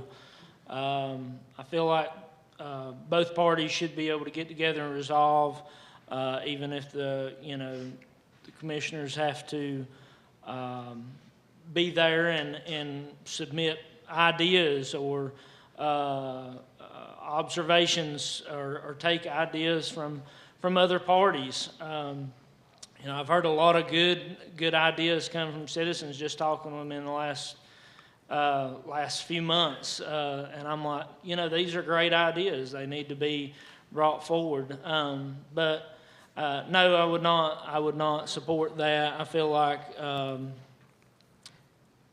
for especially development, I feel like a lot of people in the county already, I don't want to ruin our agricultural roots. I grew up on a farm, still basically a hobby farmer myself, but I want to keep those roots, but I think at the same time we can keep our heritage, we can keep all that intact and still offer amenities to people in those places. And especially, like I said, I hate to keep going back to Hamptonville, but there are a lot of empty lots that are currently available. Are they steep in price? Maybe so, but maybe in the long run, if we could offer incentives or something to the companies wanting to come in, it might be worthwhile for both parties and the citizens as a whole. All right, thank you. All right. So, Mr. Austin, when you talk about growth, what does that look like to you? Well, to me, it looks like organic growth that is done by the people of Yadkin County. I believe that growth is going to happen, and if it's not done in the right way, it'll be done in the wrong way. The idea of phenomenal growth, I don't think is very pleasing to many because it brings with it tremendous challenges as well. We don't have anyone standing at the end of our exit ramps with cardboard signs here in Yadkin County like some of these larger counties do. That's because our people take care of our people, and that's what I think makes Yadkin so strong. Our social services department is a fantastic safety net for those who have needs that they're unable to meet, and I just feel like the growth we need needs to be slow and steady, careful, and come from the people in this room and across this county. All right, thank you, sir. Mr. Collins, same question. When you talk about growth, what does that look like to you? I mean, I hate to keep kind of going back and reiterating, but and I'm not on this board. I don't see a lot of things that they may be privy to, that they may see, but I'm 34 years. I've been hearing that we were going to grow my entire life, and it's a shame in my mind that we haven't grown more than we have. And I want to reiterate, I don't want to be statesville. I don't want to be Winston-Salem. I want to keep our roots. I love Yadkin County the way it is, but just want to offer some of those amenities. I would like to try to entice some of these companies. I see a lot of people, I'm sure you've seen on the news about Gibsonville, McLeansville. I met a gentleman a few months ago selling some hay equipment. We were just talking. He lives down there, and you know, with the industry boom they're seeing down there, we have some properties where we could try to entice people, but we're going to have to make them want to come here. They've got to have a reason to come here, and I think that's something that would start with the board. We're going to have to incentivize that. You know, getting back to what we were talking about earlier, we got to have the people to work. But so many of our people leave this county every day to go work a job elsewhere, whether that be pay, which I know is the main thing. We're going to have to try to offer incentives to these people. They're not going to come here just to come here. We're going to have to get them interested in Yadkin County and show them what a great place that it is. Thank you, sir. Mr. Hemric? Well, I think when you're talking about growth, if you do it in a slow and intensive way, that it will come. And if it comes in a slow way, everybody is in better shape when it's all said and done. Thank you. Yes, Mr. Justin. Zachary? I view growth as investment. Going back to my first round as a county commissioner back in the 80s, I actually, our board loaned the town of Jonesville $144,000 to meet a grant that they got from the USDA. They actually flew to Atlanta to talk to the folks at USDA about that grant. And it allowed Jonesville to run the water line out to the Highway 67, I-77 interchange. There is restaurants out there, there's a business out there, there's a PVH out there, there's growth up and down 67 there in Jonesville. That wouldn't be there if it weren't for that. Now, I'm not saying it was my doing, but our board loaned them the money to match the grant they got. They didn't have the money. And so, and another thing I want to point out, that some of you folks have probably heard this story before, but in that same time frame, the state of North Carolina appropriated like $500,000 to Yadkin County for water sewer expansion. And we chose the old Hunting Creek up there out behind the flea market out there. We were going to put a sanitary sewer district out there. And we were going to match the funds with our money and build it and have sewer for the I-77 421 interchange. Well, but you had to have a public hearing. And we had a public hearing at West Yadkin School, and that was before cell phones, I wanted to call the sheriff because I was literally afraid for my safety. The people didn't want it. I mean, they would have hung us. We couldn't. We didn't have public approval, so we had to turn it down. We gave the money to the town of Yadkin, and that's where the water plant is down here. So it just takes investment and people willing to do it. All right. Thank you, Mr. Zachary. In the interest of time, I'm going to turn it over to you guys and let you make a closing statement, but I do still have a stack of cards here, and I just kind of want to let you guys know what is on the minds of the folks here in the room, and then we'll turn it over and let you have your closing comments. But what can be done to help create a stronger culture of life? What are you going to do for seniors and their needs and the ability to stay in their homes? Of course, the senior community is always on everybody's mind. And we've kind of hit on this one. The workforce has been a big topic tonight. And it says, what strategies will you use to increase the blue-collar workforce in the county? And what infrastructure do you believe we need to address that group? And what will you do to move Yadkin County forward? So that's kind of the topics that have been on the folks' mind here in the audience here tonight. And I think we've hit on those fairly well. But I'm going to let you guys do your closing comment. I think we can do a 2-minute closing comment. And I'm going to let y'all make those in voluntary order. I'll go first, I guess. Well, like I say, I appreciate you folks being here tonight and appreciate the opportunity to have a forum with these fine gentlemen up here. Like I say, it's been a privilege of mine to serve with so many fine men of this county over the years. But my focus, I think, has to do with public safety. I think that affects everybody, and that includes law enforcement, EMT, and the emergency services and fire departments. I feel like that we have a very fine sheriff's department. We've tried to support our law enforcement over the years, just to the very best of our abilities, and likewise with our emergency medical services, and they have done an amazing job. They've been given awards across the state, and they have filled the void in this county when we lost our hospital. The pressure on them has been immense, and I can't say enough about them. And I'd like to thank our county manager for the work she has done with our local fire departments.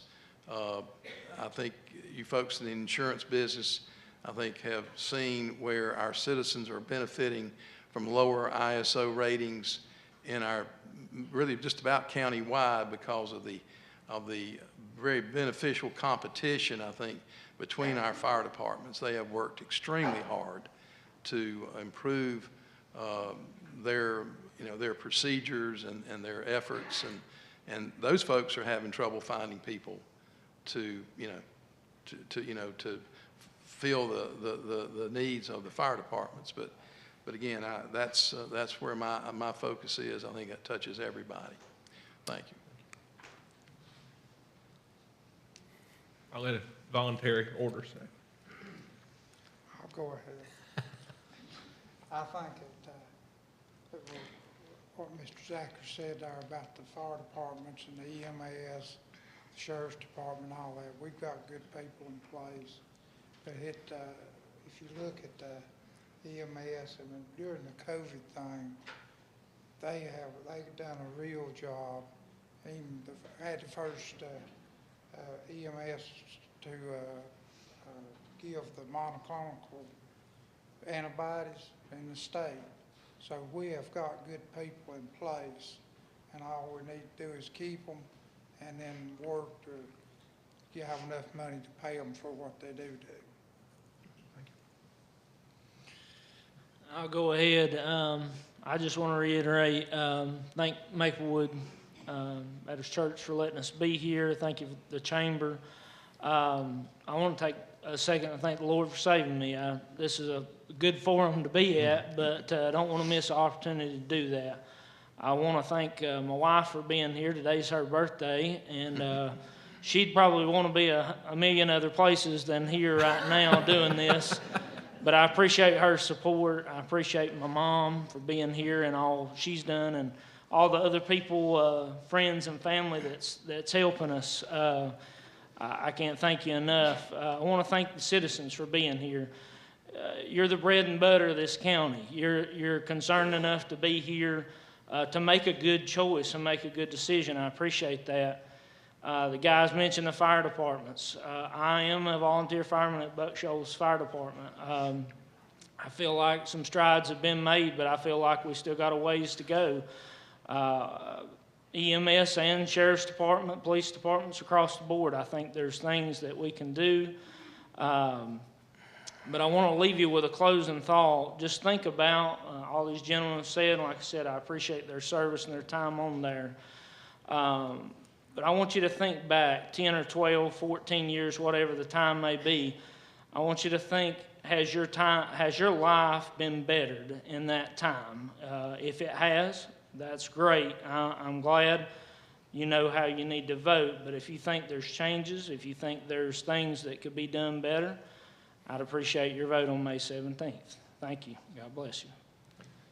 Well, I just want to start by thanking these gentlemen for their service and their willingness to serve our county. For me, it does begin with my faith. I'm a strong Christian, and I start every one of our meetings with an invocation, and I pray to our Lord that He would guide us and direct us in ways that would be pleasing in His sight. I always try to live by that. We were the first county in the entire state to become a Sanctuary for Life county. That spoke volumes to me. I have a 14-year-old son who's in our public schools. He's an 8th grader at Forbush Middle, and he's a miracle. He really is. I'll probably get choked up. I love life. I love our Lord. And I think that's important. I do. I try to stay grounded in that in everything that I do. I just want to talk quickly about a couple of accomplishments that I felt I drove for our county. One was when I was first elected commissioner, and that was the elimination of the carbon monoxide box at our animal shelter. The torture that our animals were going through at that shelter was just totally inhumane. It was awful. Now we have the euthanasia by injection, but that only happens rarely. We have moved to a no-kill shelter, and I'm very proud of that fact.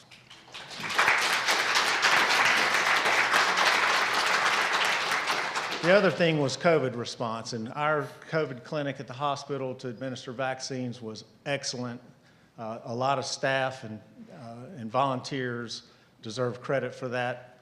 But beyond that, in the early days of COVID, we saw patients dying because they were receiving care too late. And so we established the COVID paramedic to follow up on patients who'd been diagnosed positive with COVID. And I also pushed personally for the monoclonal antibody program that we put in place, as Gilbert said, the first and only in the state. We didn't have a hospital to administer those. We had people going to hospitals outside of our county, of course, but I'm very proud of that. All right. Thank you. Thank you all. Thank you all for being here. We appreciate it. Let's give these gentlemen a round of applause. Thank you.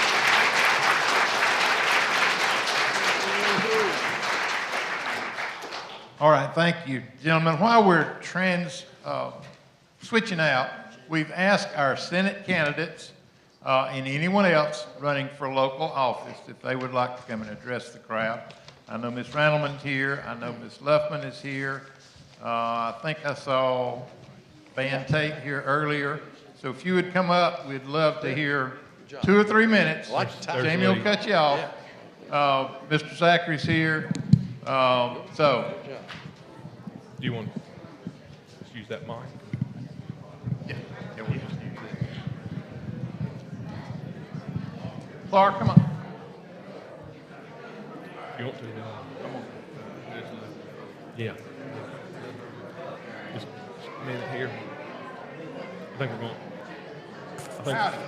going to let Ms. Luffman go Jamie will first. ring the bell on you if you don't get done in 3 minutes. So we don't get to stand here. I think.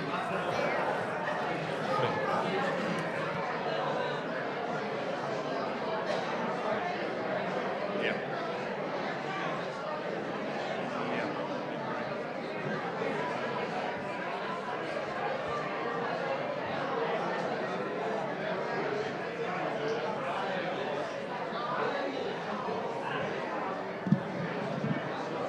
All right, our first local candidate that we're going to hear from is Laura Luffman. She's running for District Court Judge in the 23rd Judicial District. So 2 to 3 minutes. Hello, I see many friends in the audience tonight, but for my new friends in the crowd, I am Laura Byrd Luffman, and I am running for District Court Judge here in Yadkin County. This is the 23rd Judicial District. Ashe, Allegheny, and Wilkes counties are also a part of this district. And I'm from Wilkes. I grew up there. I own and operate my own law practice up in Wilkes, but my legal career started here in Yadkin. My first job was over in Jonesville, working at Neil Finger's office, and so I'm so grateful to Yadkin and the people I've met here and worked with for the foundation of my legal career. Outside of work, I am a wife. I am a mother to 2 children, Reagan and Grant. They're here with me tonight.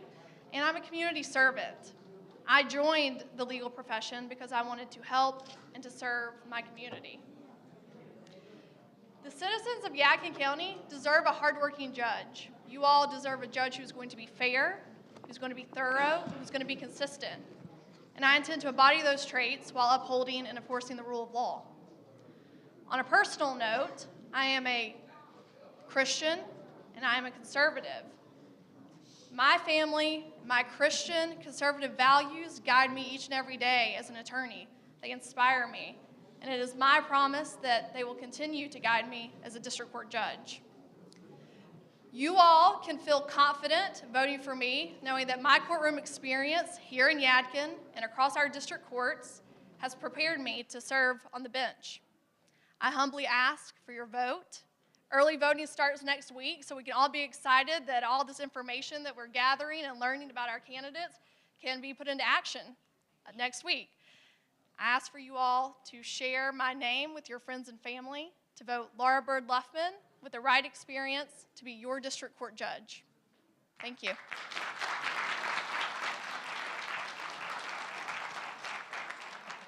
I use your lectern? Thank you. Good evening. My name is Shirley Randleman, and if you will notice, that is a good Yadkin County name.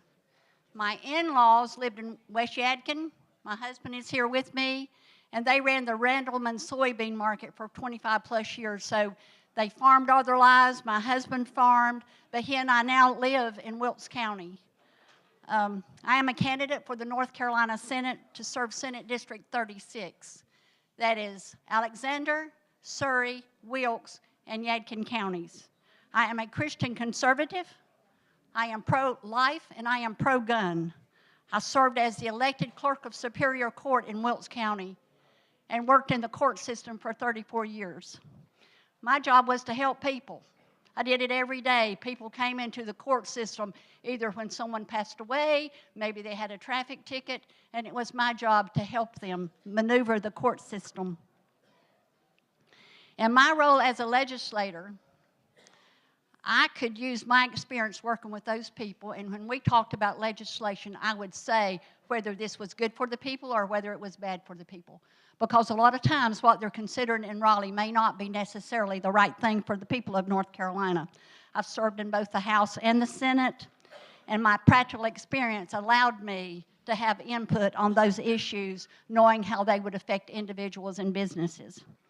I have taken a strong stand for the unborn, and I have worked to enact pro-life legislation like the woman's right to know, like banning of sex selection abortion in 2015. With the Supreme Court considering overturn of Roe v. Wade, it will take a strong and experienced leader to address North Carolina's 1967 predated abortion law. I wholeheartedly support the Second Amendment. I'm a concealed carry card holder. I'm a member of the NRA. And as a female senator, I was rated an A+ by the NRA. I sponsored a Castle Doctrine in North Carolina, and I think most of you know what the Castle Doctrine is. It allows us to protect ourselves, our families, and our properties.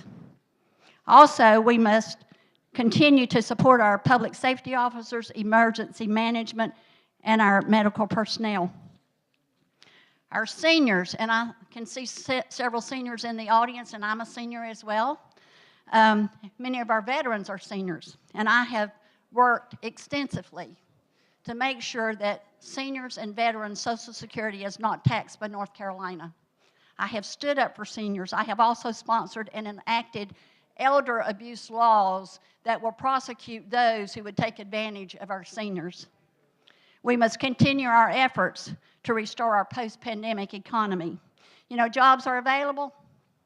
See those signs everywhere I go, hiring, and they don't go to work. So anyway, that sounds like my time, so I appreciate each of you. I will be on the ballot on May 17th, and I ask for your vote. Thank you. Okay, thank you. Okay, good evening, and thank y'all for having us here tonight.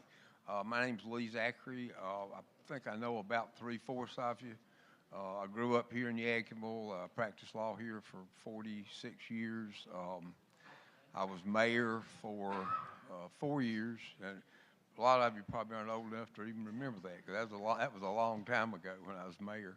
But anyway, I've been in the North Carolina legislature for the last 8 years. You know, I voted for conservative bills the whole time I've been down there. You know, I'm pro-Second Amendment. I've got several guns. I don't have a concealed carry because I don't want anybody to know what kind of gun I got. And so anyway, you know, I don't think there'll be a lot of difference in the way any of us vote. You know, I try to vote not what I think is best, but what I think my constituents would think is best, and vote for, you know, what the people of this district, I feel like what they want. You know, I would be your representative. It's not my seat. It's the people's seat. And, you know, and I've got some folks that I call. If I can't really figure out how people up here feel, then I'll call people to ask them how to vote. And, let's see, I'm a veteran. You know, my concerns are education. You know, my mother, Frank's mother, she ran for superintendent in public construction in 1960, and people weren't happy with the schools then. I don't think they're happy now, and I think something is wrong with the way the system is set up, and I think that's going to take a constitutional amendment to rectify that, because you elect a superintendent of public instruction, but they are controlled by the board that's appointed by the governor. So I think in order to really rectify this problem, it's going to take a constitutional amendment to basically do away with the state board of education, because you got too many chiefs and not enough Indians. And so anyway, that's one of the things I'd like to see done. There's some other things, you know, the way that our elections are done, or the way the Board of Elections purges the rolls, there's some things that need to be done there. The way the system is now, it goes from vital records to the state board, and then the state board sends it out to the local boards. Well, there's no need for it to go to the state board. They need to send it directly to the local boards, and the local boards should handle it and have to return a certification within 15 days or something. Anyway, thank you very much. I appreciate your vote on May 17th or before, if you get to vote then. Thank you.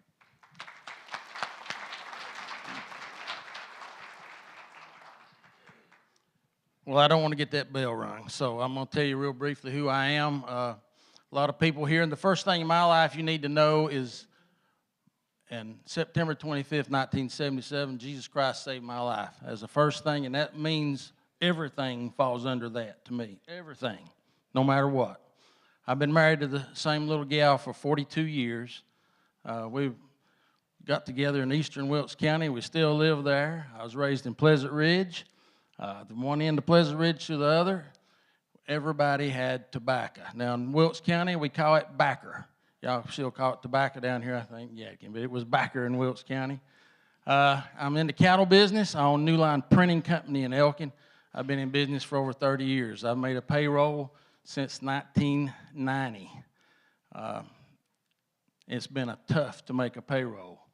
This pandemic and everything that's been going on, but we're still getting it done.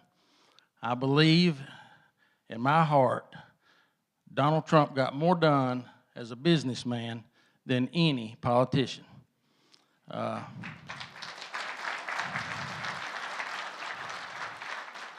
stood at a forum similar to this, January 28, 2020, as running for commissioner in Wilkes County, and I said that North Wilkesboro Speedway is my goal.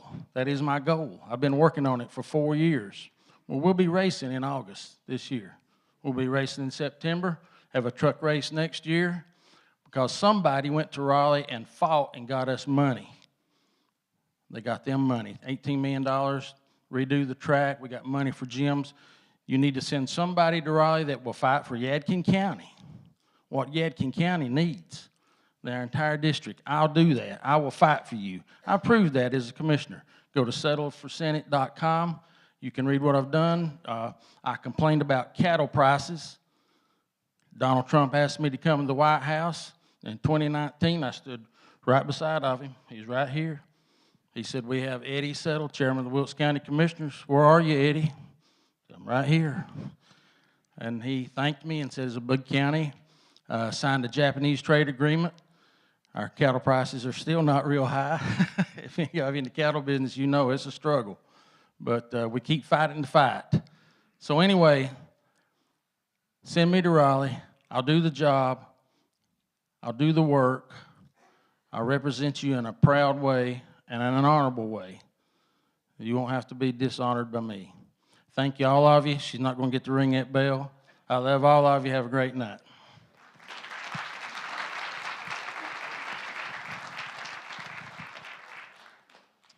Good evening, everybody. And if it takes my 2 minutes to recognize some very important people, I would like to recognize every veteran that's in this room.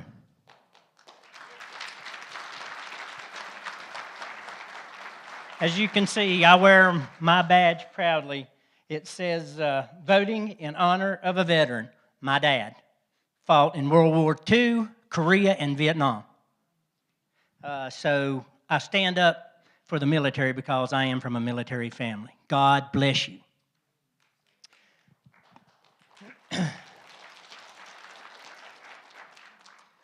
My name is Vann Tate. I am running for the North Carolina Senate. I am a retired sergeant with the North Carolina State Highway Patrol. As I look out here, I see some people. It's been a long time since I've seen them, but when I first got out of patrol school, I was stationed here in Yadkin County, so I bought a home here, and this feels like a second home to me. I spent 5 wonderful years here, and it's like I told the sheriff I would have stayed, but my dad was dying of cancer, and I moved back home to help my mom look after him. I am an Eagle Scout. Thank you. I'm also a Vigil Honor member. I am with the Old Hickory Council BSA. I'm a unit commissioner. And I'm also Troop 556 in Mount Airy. I'm a troop committee member.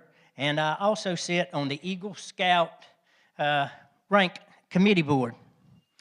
I am a proud, very proud recipient of the Order of the Longleaf Pine. That's a distinction given by the governor of this great state. And it wasn't the governor we got now.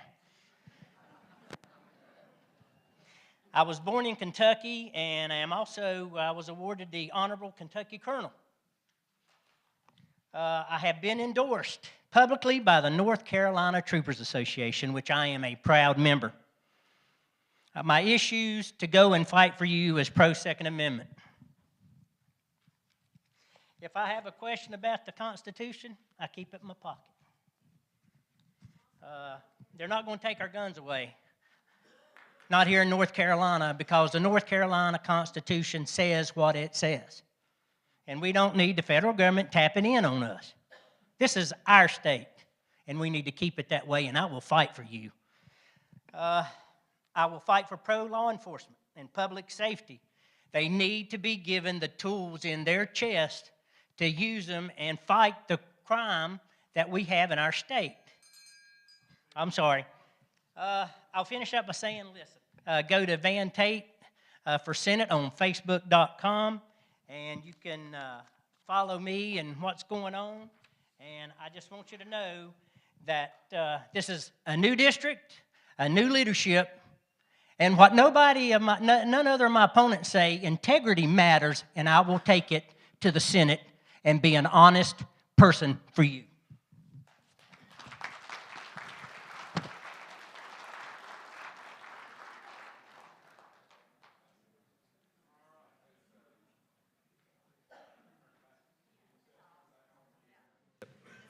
Still not, there it goes. It takes it a minute. I was really intrigued by Vann's speech because when he said he recognized y'all as a highway patrolman, I thought he was going to start naming names. So, anyway, I guess we get to move on from that now, but I guess we'll ask the sheriff candidates to come forward and we'll get started with that.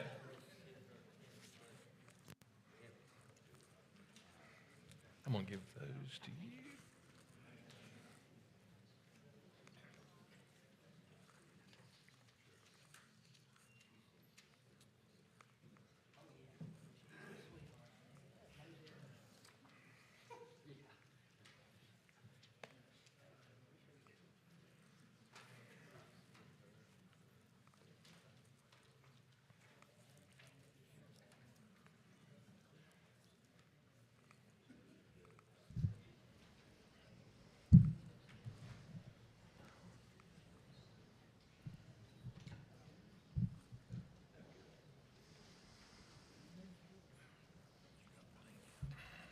Yeah, I think my stack's about full.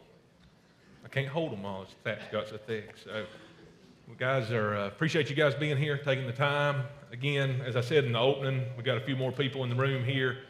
Being able to vote is a right given to us in the Constitution, and it's our obligation to make an informed vote. So I appreciate this audience that we've had here tonight to be here to hear from all of the candidates, from school board to county commissioner to the state senate, the judge races, and now on to the sheriff race, so that we can all make a informed decision come May 17th.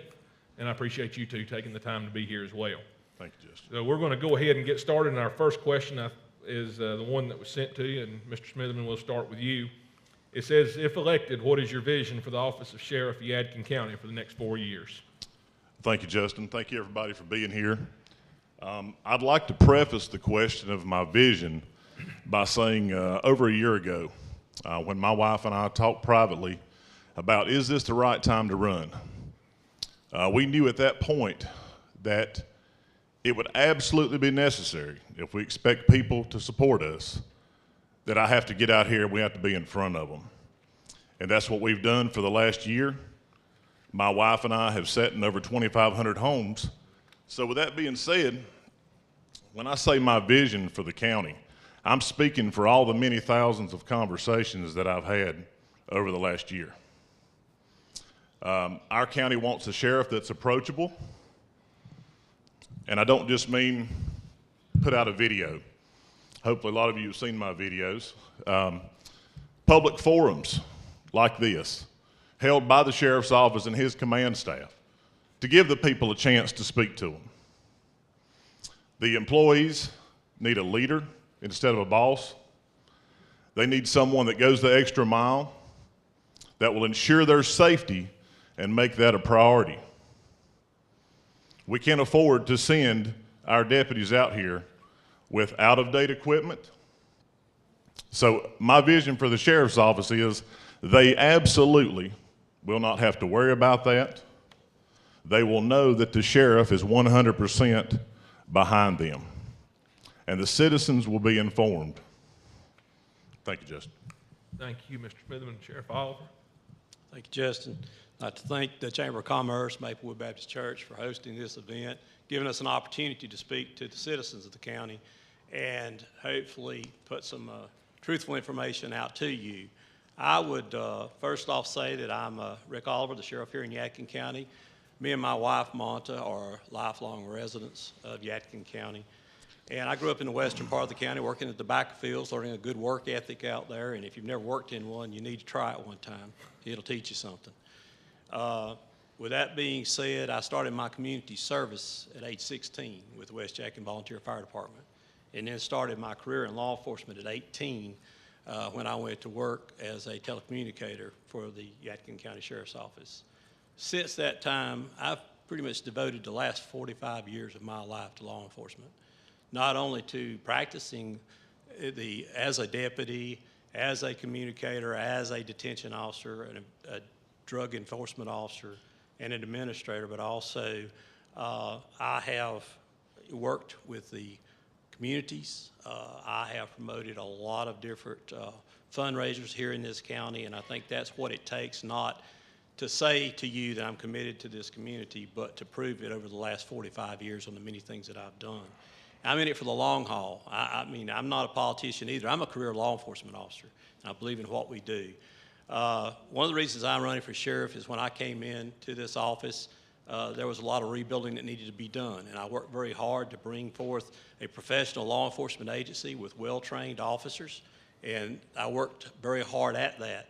I will continue to do that. I will work with the Board of Commissioners to try to provide more funding for equipment, for salaries, and things that we need. But again, the Board of Commissioners is who you have to talk with about that. I appreciate working with them in the past. They've done a great job with that. We'll continue to work with them to provide a good law enforcement agency. But my main priority is what it started out to be, serve the citizens of this county. Thank you, Mr. Oliver. I just shuffled through my stack here, and we're gonna try to get through these as effectively as we can here. There's a lot of questions that are similar, and I'm gonna do my best to make sure that I don't duplicate questions. But one of the questions that I had kind of brought to the top, and being that that you had brought it up, Mr. Oliver, is how can you work effectively with the county commissioners, better the sheriff's office? Okay, for the past 11 years, I have worked with them, and you may have heard earlier on if you were here, there are challenges. I understand that this county only has so much tax base to work with. I understand without raising tax property values or finding another way to fund it, they are in a difficult situation. So, but that doesn't change the fact that our deputies, telecommunicators, detention officers deserve better pay. And we're going to have to find a way. As mentioned before, I hate to see officers come and go. We spend quite a bit of resources, quite a bit of money training these officers for other agencies. And I like to think that, apparently I've been told by many that we train good officers, and I feel good about that, but we prefer they not hire them from us. We can work together, and we can find ways. I'm hoping that they will look at other avenues to pay them more, pay studies, as they mentioned before. We've had a couple. The average salary of a deputy has went up about $5,000 since I took office, but that's not enough. We have performance pay in place now for our officers and employees that we did not have before. I developed about 2-3 years into my career as a sheriff a career path or career ladder for our employees so they would get pay increases after they'd been here 3, 5, 7 years, those type of things. So we've done a lot to try to better the agency in that way. The other thing that I can do, and something we've aggressively done for the last 2 or 3 years, because there's more federal monies, more grant monies available now, we've pursued those. We'll continue to pursue those. We've picked up a couple $100,000 on grants just in the last couple of years for equipment for our officers. Thank you. Thank you, Mr. Oliver. Mr. Smitherman, same question is how can you work effectively with the county commissioners to better the sheriff's office? Well, I think the county commissioners have done a great job in recent years of setting the pay scale and moving it to where it is. However, we need to make sure that these deputies have the opportunity. You know, it's fine to say that, yes, this degree will get you this step, this years of service will get you this step, but we have to implement that. That's exactly what we're going to do. I look forward to a good working relationship with the county manager, with the county commissioners, to make sure that we are absolutely doing what we can to keep these deputies here. And I also think there's a discrepancy between what the top few over there are making, their percentage-wise, and how high up in the pay scale they are, as opposed to, say, the lieutenants on down. Obviously, it's public record, and that's a huge issue. You know, a sheriff has to lead by example, and that doesn't just mean day to day. That means pay scale, getting the same benefits and the same help from the county commissioners that his deputies that work under him do. Thank you. Thanks, Mr. Smith. Getting to the root of what we've got here is what's your motivation for running? Mr. Smitherman, I'll let you take that one first. Well, the motivation for running is simple. I had the opportunity while working as a deputy in this county and field training officer to build my integrity, to make contacts with the citizens. And over the years, shortcomings have been called to light. That's just what it is. You know, we cannot afford to become complacent. Now, I don't think for a second that Sheriff Oliver has done anything to directly put our citizens or our deputies in danger. But however, I do believe the complacency is continuing to grow. And that's across the board. So we've got to do everything we can. Thank you, Mr. Smitherman. Mr. Oliver, same question. What's your motivation for running? Again, I think over the last 11 years, we've come a long way in this county in providing professional law enforcement and services to the citizens of this county, and that's what they deserve. We have a much better trained organization than we had before. Most of our officers have completed advanced certificates in law enforcement. They've went back and got degrees And we've developed field training officer programs in our agency for both detention, sheriff's office employees, deputies, and telecommunicators. Those better trained officers serve the public well.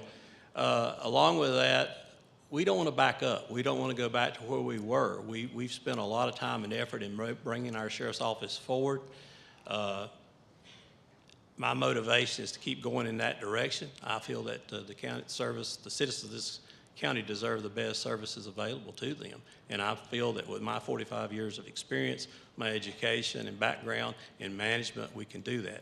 Management's tough right now. Law enforcement is challenging, and there's a lot going on in the field of law enforcement right now that has to be addressed by good management. Thank you, Sheriff Oliver. Next question actually is on education. And there's actually three that's very similar, so I'm going to try to lump them all together. And again, like I've told the other ones, if I don't do a great job of lumping them all together, just let me know. I'll do a better job to clarify. But it says, what education have you pursued to prepare you for this job? And I'll just go through all three of them just so you have the scope of what all we're talking about here. It says, what have each of you done this past year that has prepared you for the job of sheriff, job, education, training, etc.? And please tell us about your job in law enforcement and how long you've been a law enforcement officer. So that's the three questions. They're all very similar. Sheriff Oliver, I'll let you start with that one. I've been in law enforcement for 45 years. Again, I started at the age of 18. I started out with the Yadkin County Sheriff's Office. I worked telecommunicator, detention officer, patrol, investigator, drug enforcement, worked for 2 different drug task forces while I was with the Sheriff's Office. I then worked as a chief deputy, first as a lieutenant over criminal investigations and then as chief deputy. Then in 1999, I went to work for the Forsyth County Sheriff's Office. I worked there. I continued to live here and always lived here in Yadkin County. But I worked there for 11 and a half years. I was over the community policing program for the town of Louisville. That was a good experience, but it wasn't home. And this is home, and I'm glad to be back here. Along with that, as I said, after high school, the Surrey Community College 2-year degree in criminal justice, 4-year degree from Gardner-Webb College. I've also attended the executive management program at Chapel Hill and the Sheriff's Leadership Institute, graduate of that from Chapel Hill. Serve on many committees and boards, and I do that to bring good information back to Yadkin County. You learn a lot being involved with this, especially with legislation that affects law enforcement in this county. Senate Bill 300 is a good example of that, which is full of things that will affect us over the next couple of years in law enforcement and things that we have to comply with through the governor's task force and the legislation that came forth in Senate Bill 300. Law enforcement is changing. We can't shoot from the hip anymore. We've got to prepare ourselves and work hard to make this work, keep ourselves out of lawsuits and trouble in law enforcement. And I thank you for that. Thank you, Mr. Oliver. Mr. Smitherman. In the interest of time, folks, I'm going to ask if we could please hold applause to the end. I appreciate your support of the candidates, but we'll all be able to give a loud, robust applause at the end. I think we've limited that during the other forums as well with the other candidates. So moving on along, Mr. Smitherman, same set of questions there on experience and education. Well, I think part of that question was what have I done in the past year. It's no secret that I resigned from the Sheriff's Office in September of 2017 and accepted a job with Hemric Construction Company, where I still work full-time to this day. I am a crew leader and run heavy equipment for them. So as far as training in the past year, I've had absolutely none. You know, my years of experience, well, I'll just start off. I was hired by Sheriff Mike Kane as a dispatcher. I graduated BLET in 2010 with the Ernest Yoakley Top Gun Award. And then I served as a patrol deputy and field training officer here in Yadkin County until 2017 when I resigned. With that being said, when elected, this sheriff's office will not be based around my years of experience. I will surround myself and my command staff with experienced, knowledgeable officers. My first line supervision will be experienced, knowledgeable officers. And together, our total years of experience will run that sheriff's office and the day-to-day. Thank you. Mr. Smitherman, and the next question will start with you. What will it take to recruit and retain more people to fill open positions? Well, to recruit, you know, we can sit back and just say, well, it's the Great Resignation. Yadkin County is never going to be able to pay like the other counties. I've heard that over and over again. And we can blame it on the Great Resignation if we're doing all we can right now to recruit. We're absolutely not doing all we can right now. There's many platforms that we're not utilizing. A simple Google search would show you that. We have to let these deputies know. We have to highlight the benefits of working with Yadkin County. The deputies that are here, to retain them, we have to be in a supportive role. And I say we as a sheriff. The sheriff has to be in a supportive role. He has to have an open door policy. Not just say he has an open door policy, but he has to have an open door policy for his employees to be able to speak to him. And he has to make time for them to be available. So just open door policy, that'd go a long way with retaining and hiring the deputies here. Thank you, Mr. Smitherman. Mr. Oliver, same question. What will it take to recruit and retain more people to fill open positions? Well, as Smitherman alluded to, it is the Great Resignation. I would like to think that we're a little better off than most. We do have, out of 90 positions, full-time positions that we have, we currently have 10 positions open. That includes all the positions that we have open in telecommunication, also in detention, and also on patrol. And 2 of those 10 positions are new positions that we got from the Board of Commissioners. We do have recruitment efforts. We have our instructors that instruct in our local community colleges that try to recruit from those colleges, but unfortunately our BLET programs are not what they used to be.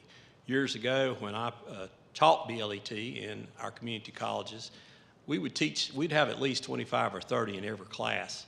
Now they struggle to have 8 to 10 people to get signed up to have enough people to start a class, much less that many that finishes. There's not enough people coming through our classes, our BLET classes, to support the need for employment here in Yadkin County or the surrounding counties. We also have job fairs that we recruit by. We post our job openings. You know, we've done a lot of interviews, but over the last couple of years trying to keep these positions filled. And we're also up against COVID. But I can tell you, with our recruitment efforts, the problem, or one of the problems is, I'm not going to reduce standards. I don't think that the citizens of this county deserve for us to lower our standards just to find a body to fill these positions. So I'm going to continue to hold our standards high, try to recruit the best people, and again, ask for Board of Commissioners to help us with salaries and benefits and things that will help retain those employees. Thank you. Thank you. This is, I guess, a procedural question. I'm not even sure that I don't know the answer to this one, but it says, who decides how much deputies are paid, the sheriff or county commissioners? That would be the Board of County Commissioners. The sheriff has absolutely no discretion on that other than when an employee comes to work for the sheriff's office, we decide to hire them. There is a pay scale. That pay scale is developed and approved by the Board of Commissioners. At whatever position that be, might be a deputy starting out at a 66 pay grade, and there is a range. The reason that range is there is because that employee coming to work for us may be someone straight out of BLET program, may be someone that's worked for a police department 4 or 5 years, may be someone that's got several years of, and also we look at their education and background. No secret, it's a 1.5% increase. That's the formula that I use, and that's the one that's provided to me by the Board of Commissioners. If an employee comes in, we start at base salary. If they've got 5 years experience, a 1.5% increase over that starting level for each year of experience. They get 1.5% for a 2-year degree, and they get 3% for a 4-year degree. It's basic. We have a justification form, a salary justification form that I have to fill out, document that experience, document that education, present it to the county manager for approval. we can, that's how all salaries are done. Mr. Smitherman alluded to earlier about some people in management making higher pay. Well, in most agencies, not just Yadkin County Sheriff's Office, if you'll take a look, most of the time, those people in higher management positions have many years of service. Those people that are just starting out with 5 or 6, they should be lower on the pay scale. So someone with 5 years versus somebody with 40 years, there should be a difference in pay, or they're not going to stay. Thank you. Thank you, Mr. Oliver. Mr. Smitherman. Obviously, a procedural question is a question for Sheriff Oliver and the sitting sheriff. So there's absolutely nothing I'm going to be able to add to that with his percentages and all that. So thank you. All right, thank you. So we'll go with you on this one, Mr. Smitherman. It says, do you think our deputies, detention officers, and detectives have all the equipment they need to keep themselves and our community safe? Well, you know, there's always more stuff that we need. There's stuff that just gets outdated. I've made no bones about the fact that I want to see our deputies at least have the proper safety equipment that they need. It's irresponsible to send them out with anything less. It doesn't take any kind of inside knowledge or anything like that to see here lately. We've been getting more equipment, obviously. I've seen deputies in new vest carriers. And obviously I'm glad to see that. I think it's been a long time coming. Thank you. Mr. Smitherman, Mr. Oliver, same question. Do you think our deputies, detention officers, and detectives have all the equipment they need to keep themselves and our community safe? There's never enough when it comes to safety of our officers. I will say this, though, we've worked hard on that compared to the equipment we had when I came into office. In 2013, we, shortly after coming into office, we did our first bulletproof vest grant, and we supplied every officer that we had working at that time with a brand new vest. We applied for this past year, just recently got, it takes about a year or better on some of these things, but it was a matching grant to get new vests again, and that's what Mr. Smith is referring to. We've got our second bulletproof vest grant. Other things that we've done with that and equipment-wise, we currently have a grant that we've been awarded for Governor's Crime Commission that we're supplying or buying new tasers for our officers. The ones that we have are outdated. Over the last 2 years, we purchased dual-band radios for all of our officers, our tactical team. We started out with our SROs in the school. Those, again, were grants that we received through the Governor's Crime Commission. And these dual-band radios would be very important for any kind of a serious emergency that has occurred at our schools or anywhere in the county, because it gives us communications not only on our VHF channels but also on 800 radio frequencies to talk to other agencies. We did a package for our SROs 2 years ago where we provided them with ballistic vests, helmets, rifles, new wands for searching in students, things of that nature. All those were purchased and given to our school resource officers. So we're moving forward. We've got some grants in play right now. We just received another $80,000 to use toward equipment for any purpose that's coming from the legislature, and we now are working with DHHS to get a grant of about $85,000 to help with COVID. And there's many other equipment. I don't have time to get into all we've done, but that's some of what we're doing to provide equipment for our officers. Thank you, Mr. Oliver. Mr. Smitherman, what is your plan to help the Narcotics Division keep up with the drug problem in our county? Well, The Narcotics Division needs to have a longer reach. I would like to see an ACE team, Aggressive Combat Criminal Enforcement team in the county. I believe that right now, with the situations and the way things are run, I believe that a lot of the drug users, drug dealers are able to operate under the radar, so to speak. And I just don't think that's the way to do it with today's climate. That's the way it's been done for 20-some years, and we have to adapt or we fall to the wayside. And I want to see a lot more aggressive criminal enforcement where the community is aware of where we're working, what areas we're working in, and who we're looking for. And again, that goes back to these public forums and definitely involving the community. Thank you, Mr. Smitherman. Mr. Oliver, same question.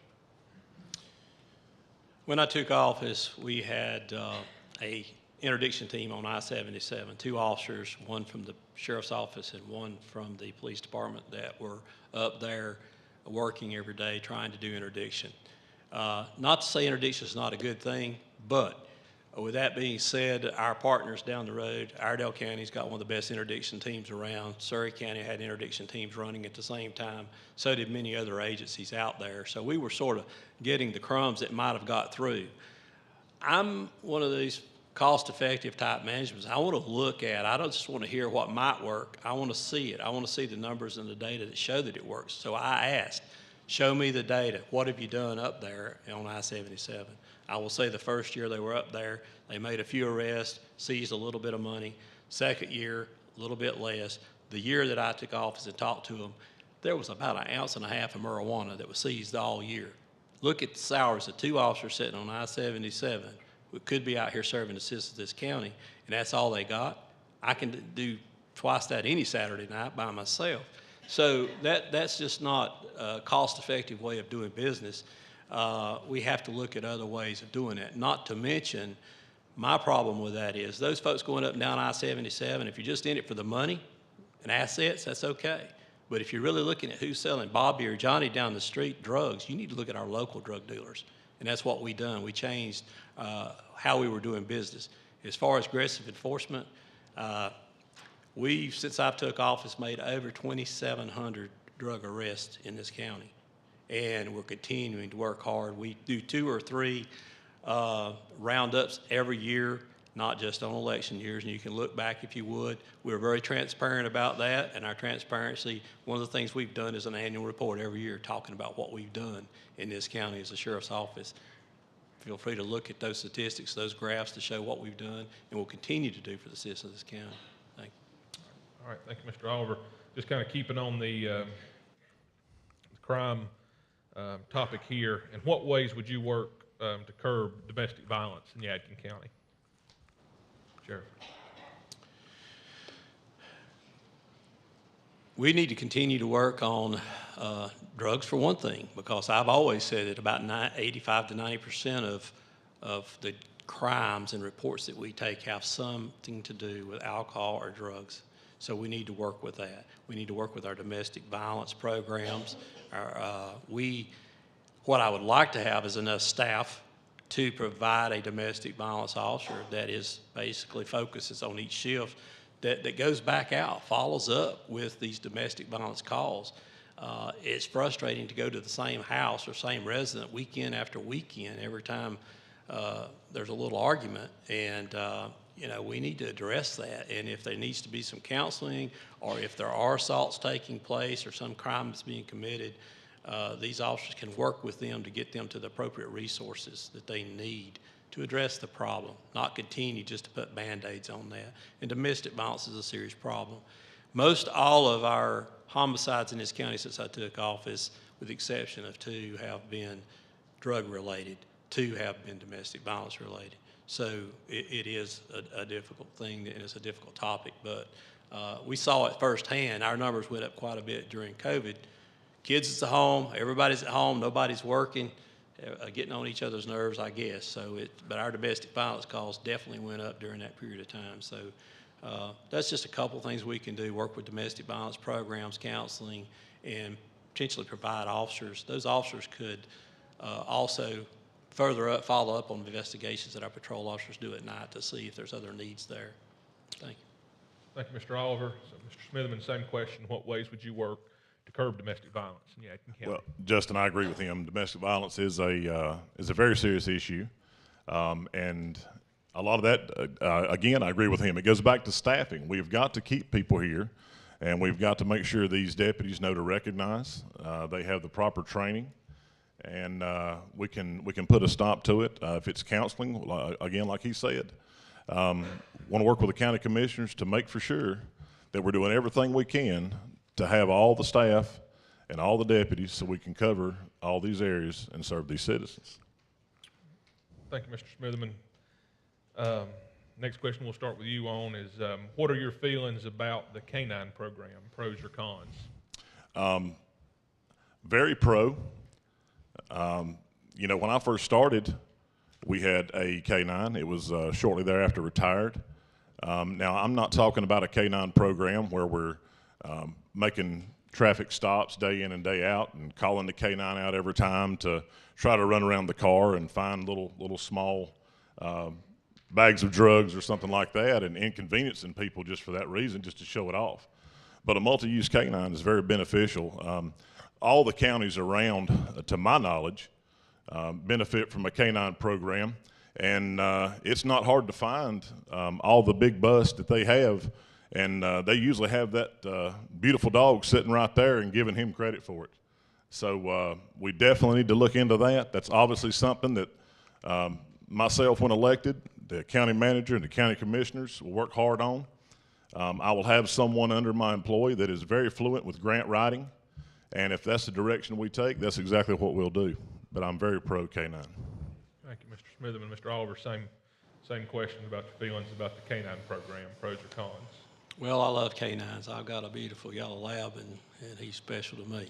And I think K-9 programs are a very effective tool if used in the right way. I think that, you know, we just got to be careful that we, number one, look at the cost effectiveness of that program.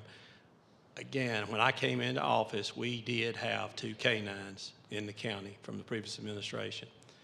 After a short period of time, I found out that those 2 K-9s were being ridden around in our patrol cars.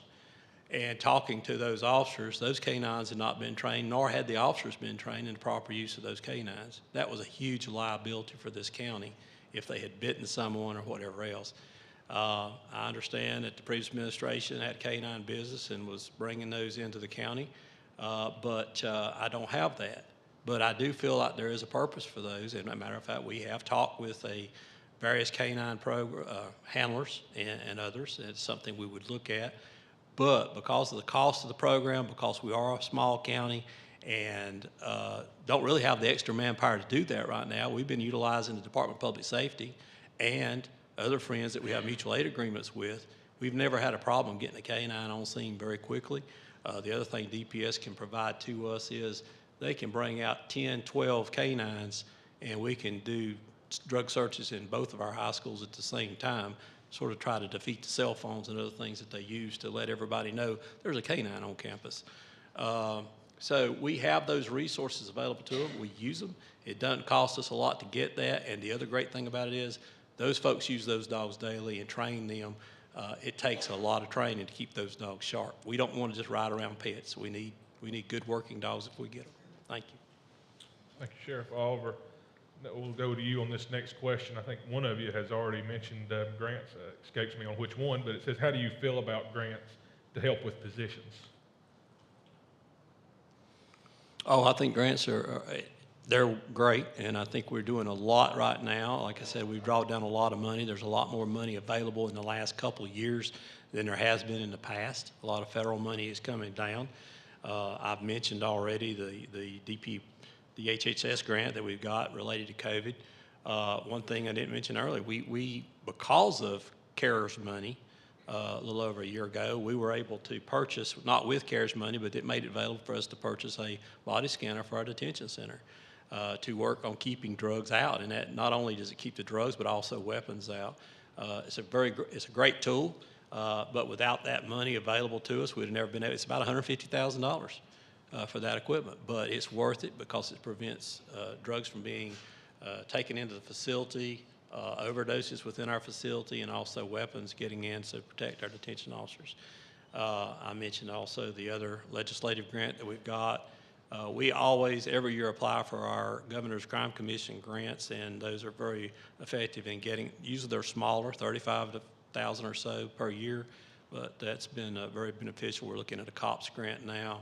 The other thing we're looking forward to, going back to drug enforcement, is recently the large pharmaceutical companies have settled the lawsuit brought about by the state of North Carolina.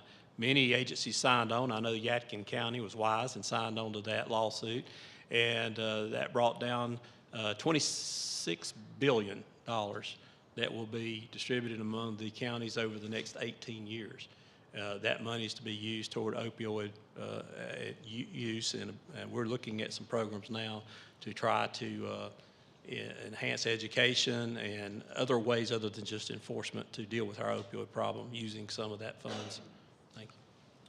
Thank you, Mr. Oliver. Mr. Smitherman, same question. How do you feel about grants to help with positions? Like I said before, I will absolutely have someone in my employ that is very fluent in grant writing, and we will go after every dollar we possibly can, obviously, with the help and the consideration of the county manager and the county commissioners, who I hope to work closely with on that aspect. But you know, there's a lot of money out there, and smaller agencies can really benefit, and we'll go after every dollar we can, absolutely. And so, Mr. Smitherman, we'll toss this one to you first. What are your thoughts on the use of drones? Use of drones? Use of drones. Drones could be very effective. Again, that would be I'm not looked at a grant for a drone, but I could see very many applications for a drone. Now, do we think that the sheriff's office needs to have a drone? Let's get fully staffed. Let's get these programs involved. Let's get the money we need, and then we maybe can talk about something like that. But yeah, I mean, drones have their place, and you know, searching for an elderly or Alzheimer's patient that may have wandered off, which I took part in many times as a deputy. They're very beneficial, obviously, yes. Thank you. Mr. Oliver, same question. What are your thoughts on the use of drones? Drones are a very useful tool, and I would advocate for us getting one of those. Actually, our EMS director, emergency service director, had tried to work out an application and work out a grant for one about 2 years ago. We were hopefully going to be able to use that one as well. That fell through, so we've talked some recently about the possibility of us using drug forfeiture money or other means to purchase a drone, and something that could not only be used for law enforcement but for other rescue operations, emergency services here in the county. We can share that tool, which is a very useful tool, and make it cost effective for the citizens, but also get the job done. So it's also a great tool for surveillance, manhunts, various things. So a very good tool to use. Yes. Thank you. So just kind of wrapping up here on our question front, kind of speaking in broad terms, I guess you could say, Mr. Oliver, we'll start with you on this one. How would you move the office of sheriff forward while addressing this topic has come up at every forum tonight, but address the shortage of officers? So how would you move the office forward and address the shortage of officers in the department? Well, we're going to continue, as far as addressing the shortage of officers, continue to try recruitment programs, working with our instructors through the various schools. Certainly, we hope to find ways to bring officers into our law enforcement profession. Unfortunately, over the last couple of years, defund the police, various movements across this country have not helped us any. COVID, there's just a lot that's going against us, and Yadkin County is really doing pretty good considering. Only reason I say that, you don't have to go far. You can go to Unify. You can go to any restaurant in the county. You can go to Winston-Salem, that's 125 officers down. You can go to Burlington, that's 50 officers down. You can go to North Carolina State Highway Patrol, that's 185 down. Used to, you stood in line and begged for those jobs, and because they were good jobs, good paying jobs. So it's sort of scary. I know money is a big factor here, but I'll give you an example. Sheriff in Alamance County said, hey, we just got a 20% increase last year, and I've got 50 positions I can't fill. So if everybody wants to run that way, but I'm just saying that's what we're up against. It's just a lot of people don't want to work. They're not looking for work right now. And so that's going to be a difficult thing, but I think continuing to work to provide better benefits, look at trying to increase our pay to keep up with the cost of living and inflation is very important. And that's something we've got to work on. But if I had that answer, I could make a lot of money tomorrow, because I know in committee meetings I've sat in, every sheriff and every police chief in this state is contemplating the same thing. How do we get help right now? How do we feel? And so that's a toughie, and I think I'm out of time. Thank you. Mr. Smitherman, same question. How do you move the office of sheriff forward and then also address the shortage of officers? Well, like Sheriff Oliver says, it is rampant.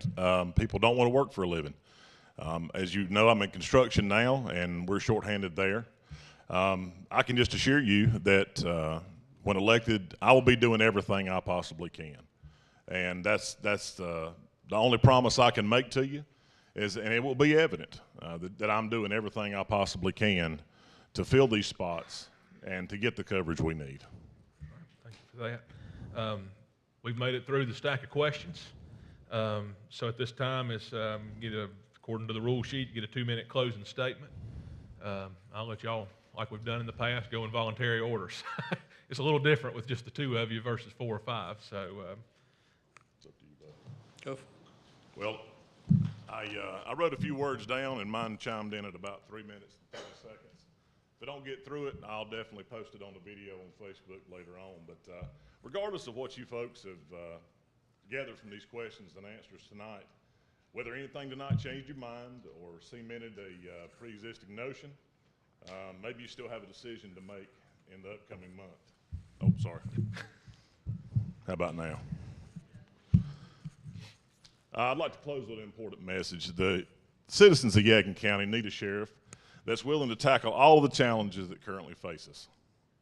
Now, externally speaking, those challenges include, but are not limited to, the inflow of drugs and resulting overdose deaths, property crime, the visibility of proactive and aggressive enforcement, response times and proper coverage of all areas, better transparency and communication with all of you. Internally speaking, those challenges include, but are not limited to, deputy turnover and retention. Deputy safety and morale is a big one. Some upgrading and modernization of equipment, and an actual, not just claimed, progression toward becoming more than just a training ground for other agencies. Now, there's a long list of traits the sheriff will have to possess in order to meet those challenges head on. And let's just reflect on 2 of them. The first being assertiveness, meaning a judicious and practical but determined mindset to really lean into the problems at hand and to make timely decisions. Sometimes we need conscientious decisions in a timely manner instead of overwrought plans past the window of opportunity. Sometimes a decision just needs to be made, or at least needs to be delegated outside of one person. Sometimes a sheriff needs to knock on a door or make a phone call, do a ride-along so that a citizen, victim, or employee knows their sheriff cares. And I have more, but like I said, that's my time. Thank you all. Thank you, Mr. Smitherman. Mr. Oliver.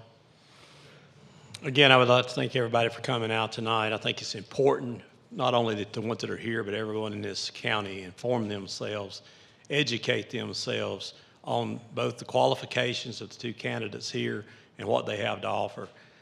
I have committed my life to law enforcement and to public service as well as my wife.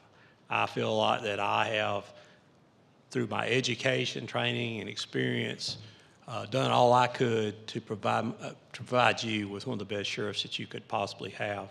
I work with the Board of Commissioners to try to do the right thing here in this county, but again, I'm asking for you to do the research, look at the facts. I've got a record to stand on. I'm not up here to make you promises other than one thing. I will continue to work hard for the citizens of this county. I will continue. You've got to have a service heart to do this because it ain't about the money. And if it's about the money, you need to go home. It's just not what this is all about. I care about this county. I care about the people in it. That's what I've done in my entire life. And so we've done a lot of work over the last 11 years. I don't want to see, again, us back up. I've got a lot of committed, good law enforcement officers, men and women, that have also brought us to where we're at today. We do not need to back up. We need to move forward. We can do that. There's a lot of things that we can do and a lot of things we have planned to make that happen here in Yadkin County if given the opportunity to do that. Again, my commitment to you is I will continue to do the best that I possibly can with the resources that I have to serve you, the citizens of this county. Thank you so much, and I appreciate your vote. All right, thank you, Mr. Oliver.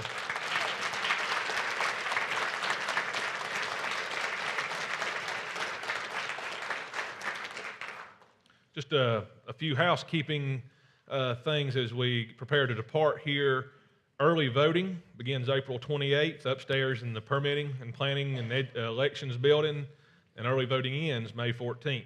The hours for early voting are Monday through Friday, 8 a.m. to 7:30 p.m., and there's one Saturday on May 14th from 8 to 3.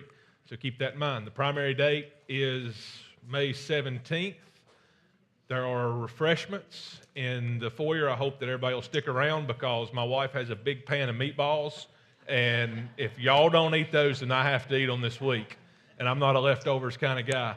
But let's give the two candidates for sheriff a big round of applause.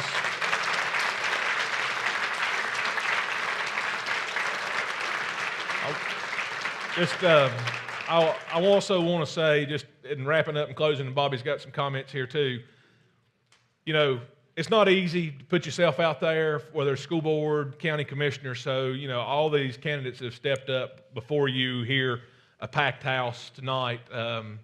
Most definitely deserves your time and attention that you have given here tonight. So I want to thank the audience as well. Y'all have been a great audience. You've been attentive and paid attention to the candidates' comments, and I greatly appreciate that as far as on behalf of the chamber. So with that, I will turn it over to Bobby. Just want to thank Justin for serving as our moderator.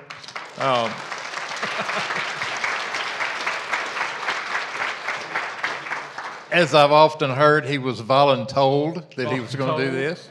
And a special thanks to that handsome young preacher from Maplewood, Jimmy Lancaster.